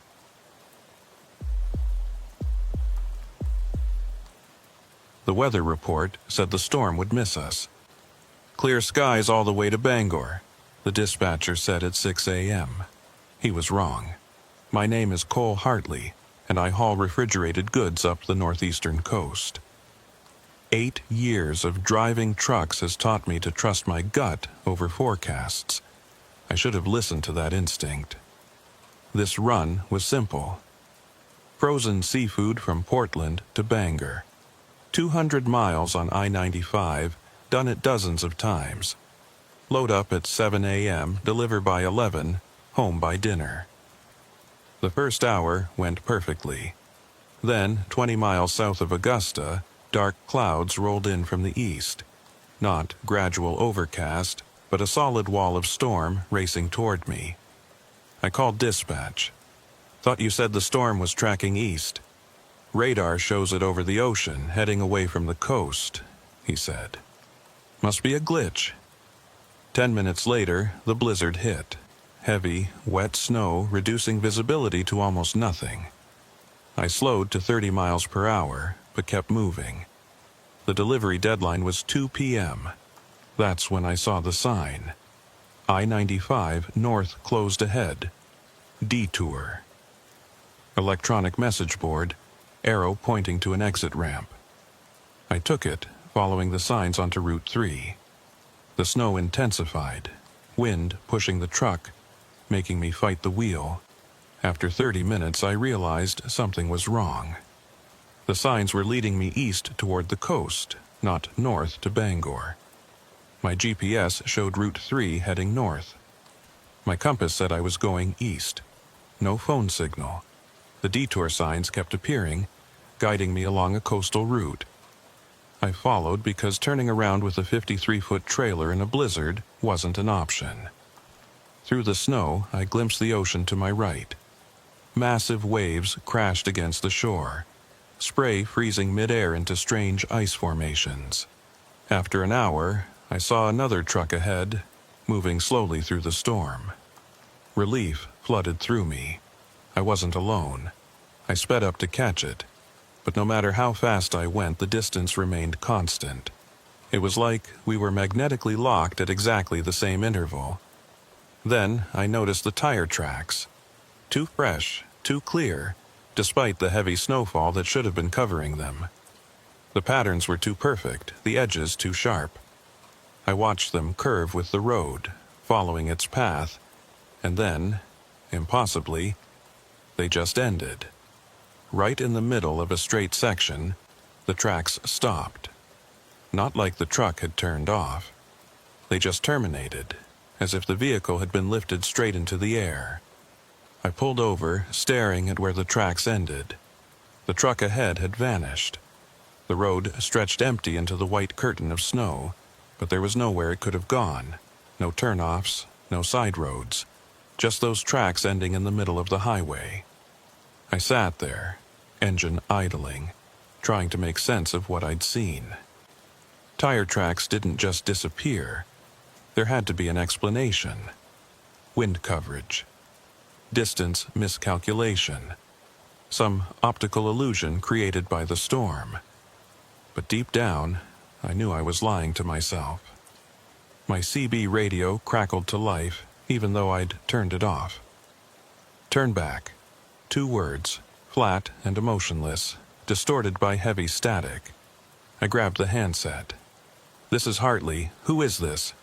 Silence, just the hiss of static. If you can hear me, I'm on the coastal detour heading north. Do you know where this road goes? The static grew louder, punctuated by strange pops and whistles. Under it, I could swear I heard other voices, dozens of them, all talking at once but too faint to make out individual words. It sounded like a crowd murmuring in a distant room. "Hello, I need directions." The static cut out abruptly, leaving perfect silence. Then the voice returned, clearer this time.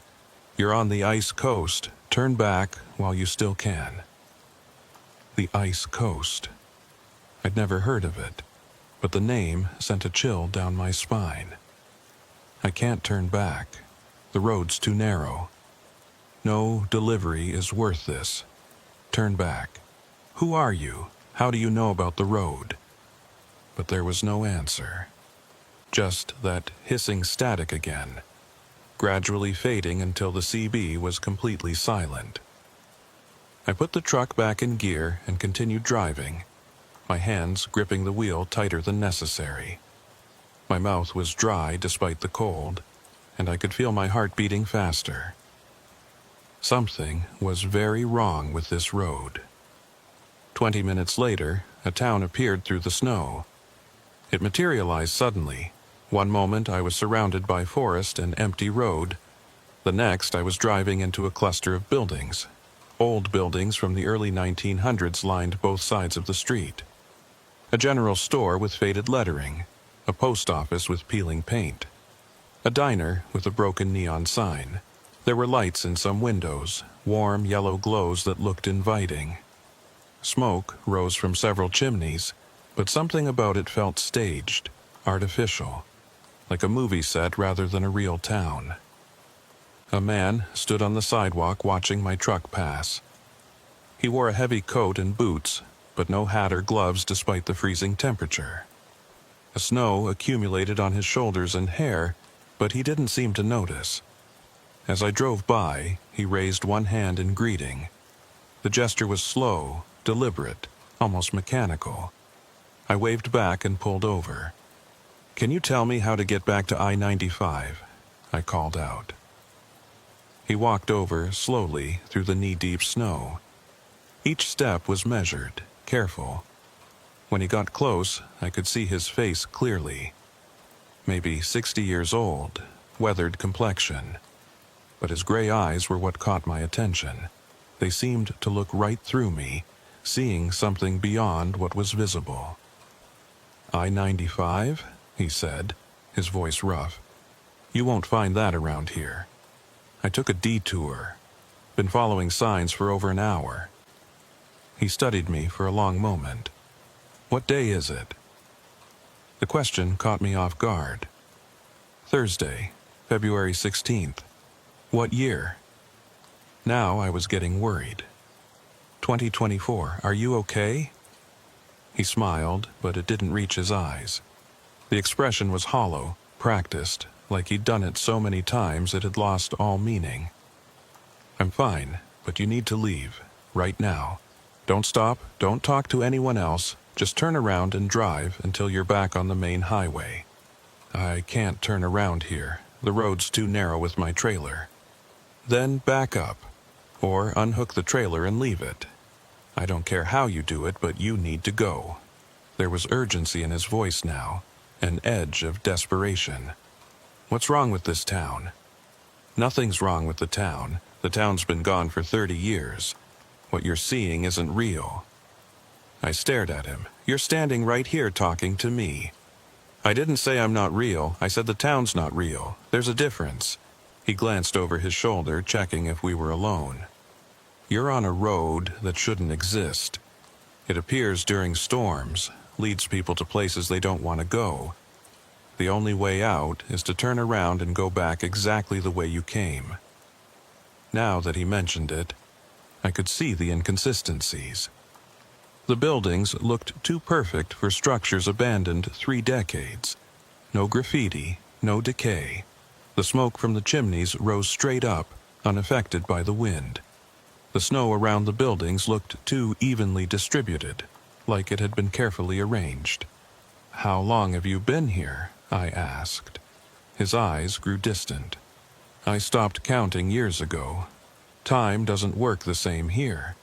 Sometimes a day lasts a week, sometimes a week passes in an hour. And you're warning me to leave, but you can't leave yourself. I'm tethered to this place now, he said quietly. Part of its geography. But you're not yet. You can still escape. I decided to try reversing. I backed up maybe 100 yards, and when I checked my mirror, the town was gone. Not fading, just gone like it never existed. I stopped, staring at empty road where buildings had stood moments before. My dashboard clock showed 10:47 a.m. I'd been driving 4 hours, though the route should only take 3. I put the truck in drive, looking for a place to turn around. That's when I saw the other truck again, backing up just like I had been. But the cab was empty. No driver. It was reversing fast, coming straight toward me. I threw my truck in reverse, trying to maintain distance. Then it just stopped, instantly. Sat there, motionless, in the middle of the road. I maneuvered around it carefully. The windows were covered in frost, but I could make out a dark silhouette in the driver's seat. I didn't stop to check. And then, like the town, the truck vanished from my rearview mirror. I drove for another 30 minutes, recognizing rock formations I'd passed earlier. I was retracing my route. Then I saw detour signs again, but pointing the opposite direction. I-95 north, this way. I followed them, making a careful turn. Immediately, the storm began to let up. Snow thinned, wind died, blue sky appeared. 10 minutes later, I was back on I-95, merging into normal traffic. My dashboard clock read 11:15 a.m. I'd lost over 4 hours somewhere on that detour, but it had felt like maybe 90 minutes. I called dispatch. I'm back on I-95, about 20 miles south of Bangor. What the hell happened? You were supposed to check in an hour ago. I got caught in a detour. The interstate was closed. I-95's been open all morning. There's no detour. There were signs, I insisted. Cole, I'm looking at highway cameras. No signs, no closures. You sure you're okay? I made the delivery 45 minutes late. On the drive home, I couldn't stop thinking about what happened. I tried searching my phone. Ice Coast, Maine, Phantom Roads, Route 3 detour. Nothing matched. At home, I told my wife everything. She listened without interrupting. When I finished, she asked, "You're going back, aren't you?" "I don't know." "If you don't, you'll regret it forever," she said. "But I'd rather have you die trying to help people than watch you destroy yourself with guilt." 3 days later, I had another coastal run. I'd requested it deliberately, trading shifts. Another storm was forecast. My chance to find the road again. At 10 a.m., I left Portland with machine parts for Ellsworth. The storm hit hard. At the same spot, I saw them. I-95 north closed, detour. I took the exit, phone recording everything this time. Route 3 curving east. After 30 minutes, the other truck appeared ahead. I accelerated, but the distance never changed. The tire tracks ended in the middle of the road again. I recorded it all, solid proof. The CB crackled. "Turn back. You were warned. I need to understand this place. It's a loop. You'll drive until you're stuck here like the others." "What others?" "Archer has been here 37 years. I've been here, I don't remember. Time doesn't work right." The town appeared. Archer stood in his usual spot. "You came back," he said. "I need to understand." He explained everything. The storm in 1907, his truck running out of fuel, the endless attempts to escape. Other drivers trapped in the loop. Some, for decades, forgotten who they were. "Show me," I said. We walked to the edge of town. A truck passed, silent, windows frosted. "That's Mason. Been here since 1993. Doesn't talk anymore. How many are there? 18 trucks. Some I only see every few weeks. I asked about the CB voice. That's Hayes, 2001. Still tries to warn newcomers. Hayes pulled up in his truck.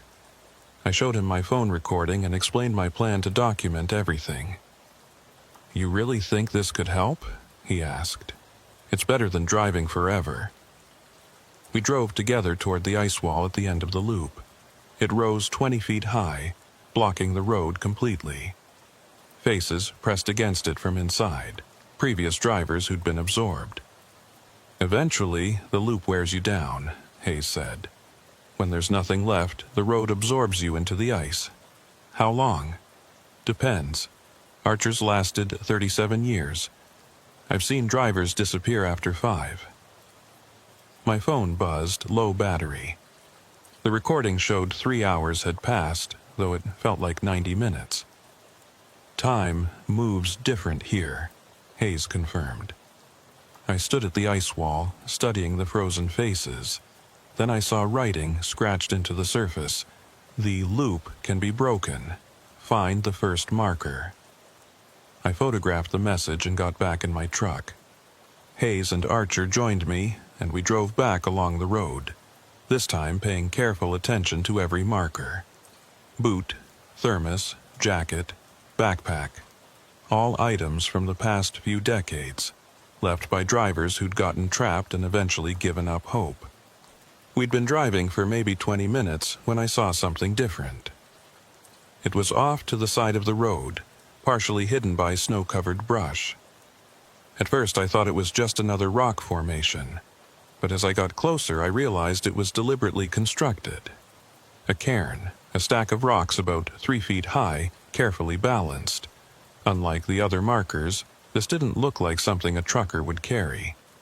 This was intentional, permanent, built to last. I pulled over and got out, approaching it carefully. The rocks were old, weathered by decades of exposure to salt air and storms. Some were covered in lichen, others worn smooth by wind and ice. There was something wedged into the top of the cairn, a piece of paper protected from the weather by a plastic bag that had somehow remained intact despite the years. I pulled it out and unfolded it carefully. The paper was yellowed, brittle, the writing faded but still legible. It was a note, written in shaky handwriting that suggested the author had been cold or scared, or both. "To whoever finds this, I am Arthur Briggs. I've been trapped on this road since October 1962. I've tried everything to escape. Driving faster, driving slower, turning around at different points, even abandoning my truck and walking for days. Nothing works. The road always loops back on itself. But I think I figured something out. This place exists because we believe in it. Our collective fear and confusion give it power. It feeds on our certainty that we're trapped, our acceptance of the impossible. If enough of us could simultaneously reject it, refuse to accept that any of this is real, maybe we could break free. Not just one person, it has to be collective. The road exists in our shared nightmare. So it takes a shared awakening to end it. I'm going to try something. I'm going to drive to the end of the road and walk into the ice wall. If my theory is right, I'll pass through it because I refuse to accept that it's solid. If I'm wrong, well, I'll join the others already frozen there. If you're reading this, I failed. But maybe you can succeed where I couldn't. Find other drivers who are still aware, still thinking clearly. Convince them. Together, all at once, reject the road's reality. That's the only way out. Don't try it alone. One person's disbelief isn't enough. It has to be unanimous, simultaneous. Only then will the road lose its hold. Arthur Briggs, October 1962. I read it 3 times, my hands shaking slightly. October 1962. Over 60 years ago. This road had been trapping people for more than half a century. I showed the note to Archer and Hayes. Archer read it slowly, his expression unreadable. When he finished, he looked up at me with something that might have been hope in his eyes. "Briggs," he said quietly. "I remember hearing about him. He was already frozen in the ice wall when I got here in '87. But I never knew he'd left a note." "Do you think his theory is right?" I asked. "It's the most plausible explanation I've heard," Archer admitted. "This place doesn't follow physical laws. It follows psychological ones. The rules of dreams and nightmares. If it exists because we believe in it, then collective disbelief might destroy it." "But how do we convince everyone?" Hayes asked. "Most of the drivers have been here so long they've forgotten how to think critically. They just exist." "We start with the ones who are still aware," I said. "You, me, Archer, Mason, if we can reach him. That's 4. Maybe there are others." We drove back to the ice wall, and Archer started calling on the CB radio, broadcasting to anyone who could hear. Slowly, trucks began appearing. One by one, drivers pulled up and got out, gathering at the base of the wall. I counted them as they assembled. 18 in total, including us. Some looked present and aware. Others had that hollow, distant look that suggested they were only partially there, their minds worn down by endless repetition. But they were here. That was something. "I figured out what Briggs meant," Archer said, addressing the group. "The first marker isn't an object. It's a moment. The first time someone realized they were trapped. Time doesn't move forward here. It loops, just like the road. Every circuit, we relive the same moments, the same realizations. The road sustains itself by feeding on that moment of horror when you understand you're caught." "So, how do we stop it?" one of the drivers asked. "We stop feeling that fear," I explained. "We accept what's happened and let it go. Remove the emotional fuel the road feeds on, and we do it together, all at once. Collective acceptance, collective release." I could see doubt on their faces. Some of them had been trapped here for decades. How could they just let go of that fear, that desperation? "I know it sounds impossible," I said. "But think about it. What's the alternative? Keep driving this loop forever until we fade away completely? Or try something different, something that might actually work?" Slowly, one by one, they nodded. "We walk into the wall," Archer explained. "All at once. We really believe it's not real, just a construct of our fear." "And if he was wrong?" Mason asked.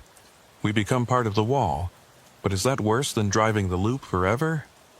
We stood in a line, holding hands. 18 drivers plus me, all facing the wall together. I started all my recording devices, making sure each one had a clear view. If this worked, there would be proof. If we failed, maybe someone would find the footage. "Remember," Archer said, "we're not fighting the wall. We're accepting it. Accepting that we got lost, that we've been trapped, that this might be how it ends. In that acceptance, we let go of the fear." "On 3, I said, squeezing the hands I held. 1. I could feel doubt creeping in from the others, their grip tightening. The wall seemed to grow larger, more solid. I pushed back against that doubt. This place exists because we believe in it. 2. I focused on acceptance. I'd gotten lost on a detour. I'd made choices that led me here. I wasn't trying to deny any of it. I was simply accepting it, releasing my attachment to what might have been. The fear drained away, replaced by a strange calm. 3! We ran forward together, hands linked, our voices rising in a collective shout that echoed off the ice. I could feel the others beside me, their presence solid and real. The wall rushed toward us. In the final instant before impact, I saw my reflection in the ice.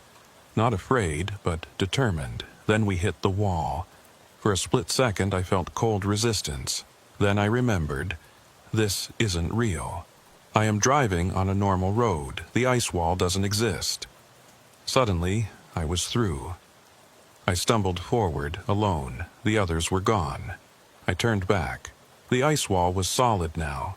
Through it, I could vaguely see figures frozen in place. Archer, Hayes, Mason, and the others. They'd failed. I'd succeeded and left them behind. Or had I? I looked around. Still on the road. Still in the storm. Nothing changed except I was on the wrong side of the wall. I walked forward. 10 minutes later, I saw the town, but different. Decayed, windows broken, truly abandoned. No Archer. Then I saw my truck, engine running where I'd left it. I climbed in and drove. 20 minutes later, I-95 south, 2 miles. Real signs. I merged onto the interstate. Normal traffic. I'd escaped. I called dispatch. It's Cole. I'm on I-95 heading south. Cole? We've had you listed as missing for 3 days. Where have you been? 3 days. My phone showed February 19th. I'd left on the 16th. I made the delivery 3 days late. Multiple truckers were reported missing in the nor'easter. Worst coastal storm in a decade. How many others were trapped on that road right now? My phone recording had stopped. The video folder was empty, no footage of anything. And Briggs' note. When I unfolded it, the paper was blank. No proof. I'd look crazy if I told anyone. So I didn't. I went back to work, tried to forget, but I couldn't. 2 weeks passed. I tried returning to normal, but nothing felt right. I'd wake up convinced I was still on that road. My wife noticed, but stopped asking when I couldn't explain. Late at night, I searched online, found deleted forum posts from 2003, a trucker named Dale Morrison describing 6 days trapped on an ice coast road. The post was deleted. The user vanished. 2 other similar accounts, both deleted, both users gone. The road was real. I wasn't the only one. On March 3rd, I got assigned the same coastal route. I requested a different run, but we were short-staffed. The forecast was clear. I'd be fine. At 8:30 a.m., approaching the detour area, my CB crackled. Cole. Hayes. We're still here. The road's collapsing. The ice wall's encroaching. Every circuit, there's less road. Eventually, nothing but wall. Can you escape? We've tried. Doesn't work for us. I think you took something when you passed through. Without it, the whole thing's falling apart. Guilt flooded through me. I'm sorry. Don't. You got out, but tell people. We're going into the ice soon. If enough people know, maybe it saves others. No one believes me. I have no proof. Then come back, document everything before it's too late. If I come back, I might not leave. Probably not, but you'd be helping us. Maybe if we all go into the ice together as witnesses, the road will finally be destroyed. I thought about it all day. That night, I told my wife everything. You're going back, aren't you? She said. I don't know. If you don't, you'll regret it forever. But I'd rather have you die helping people than watch guilt destroy you. We held each other. Then I started preparing. Supplies, fuel, batteries, multiple recording devices with cloud backup. The forecast showed another nor'easter on March 8th. My window. My wife wanted to come. I refused. This was something I had to do alone. We both knew it was likely goodbye. On March 8th, I kissed her one last time and headed north. The storm was building. At the exact spot, the signs appeared. I-95 north, closed, detour. I took the exit. This time, I knew what I was getting into. This time, I was choosing it. The road looked exactly as I remembered. After 30 minutes, I saw the trucks. Mason's silent rig, then Hayes. "You came back," Hayes said. "I'm documenting everything. If I can't escape, at least there'll be proof." We drove together to the ice wall. Archer sat beside me and Hayes followed in his own truck. The town appeared briefly. The abandoned version, windows broken, truly empty. And then we were back on the open road. The markers started appearing, first sporadically, then with increasing frequency. A boot sitting upright in the snow, a thermos lying on its side, frost coating the metal, a jacket hanging from a tree branch, swaying slightly in the wind even though there was no breeze. I slowed down, examining each one. They were all trucker items, things a driver might carry, and they were all weathered, faded, like they'd been sitting there for years. "They left these behind," Archer said quietly. "Breadcrumbs, hoping someone would follow them out. But the trail always leads to the same place." We passed a backpack sitting on a mile marker post. I stopped and got out to examine it. Inside were personal items, a wallet with a driver's license expired in '98, a family photo showing a man with a wife and 2 young children, a trucking logbook with entries that cut off abruptly mid-sentence. The name on the license was Derek Mason. "He's still here," Archer said, "driving the loop. Doesn't remember who he was anymore." I put the backpack back carefully, feeling like I was disturbing a grave. We continued on, and the markers became more frequent. Every 100 yards, then every 50, then every 20. They formed a trail leading deeper into whatever this place was. Then I saw it. The ice wall stretching across the road, completely blocking the way forward. It was massive, maybe 20 feet high, the surface rough and irregular. Formations like frozen waves covered it, and the ice had a strange blue-white glow that seemed to come from within. I parked and we got out. Hayes pulled up behind us moments later. "This is it," Archer said. "The end of the road. Literally." I walked up to the wall, my breath forming clouds in the frigid air. Up close I could see things frozen inside the ice. Shapes, objects, and faces. At least 15 of them, all wearing expressions of confusion or fear. Their eyes were open, staring out at nothing. "Previous drivers," Hayes said, joining me. "The ones who have been here so long they became part of the road itself." I stared at the nearest face. A man, maybe 40, with frost forming patterns across his skin. His mouth was open slightly, as if he'd been trying to say something when the ice claimed him. "How long?" I asked. "Depends on the person," Hayes replied. "Archers lasted 37 years. Some disappear after 5 or 6. It's about resistance, how long you can hold on to who you are." I noticed something scratched into the ice near the base of the wall. Letters carved deep into the surface. I knelt down to read them. "The loop can be broken. Find the first marker." "What does that mean?" I asked. Archer crouched beside me, running his finger over the letters. "I don't know, but someone went to a lot of trouble to leave this message." "The first marker," I said. "Not the first chronologically, but the first in sequence. The original." I thought about all the items we'd passed. The boot, the thermos, the jacket, the backpack. They were all relatively recent, placed within the last few decades based on their condition. But what if there was something older, something from when this road first began trapping people? "We need to find it," I said, standing up. "Whatever it is, it might tell us how to break the loop." We formed a line, 18 drivers plus me. All my recording devices were running. 1. Doubt crept in. 2. I wasn't trying to deny the wall. I was accepting it. Accepting I'd gotten lost, gotten trapped. This might be the end. And in that acceptance, the fear released. 3. We walked into the ice. Everything went white. I woke in my truck on I-95, engine running. 2:34 p.m., March 8th. Less than 7 hours since I'd left. The storm was over.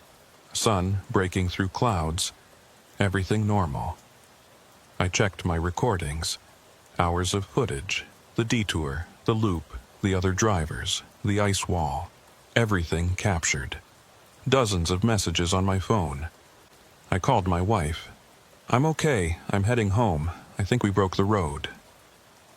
At home, I uploaded everything to multiple cloud services, made backups. Then I watched the footage. My blood ran cold. It showed me driving through a storm, taking a detour, following an empty road. But no other trucks, no towns, no ice wall. Just me alone, driving in circles before falling asleep. No evidence, just a man having what looked like a breakdown. But on the last camera, the dashboard one, in the final moments, there were 18 faint figures holding hands. Translucent, like ghosts. They walked into the wall and passed through. Into normal daylight, normal roads, freedom. The last figure was me, looking back at the wall, smiling.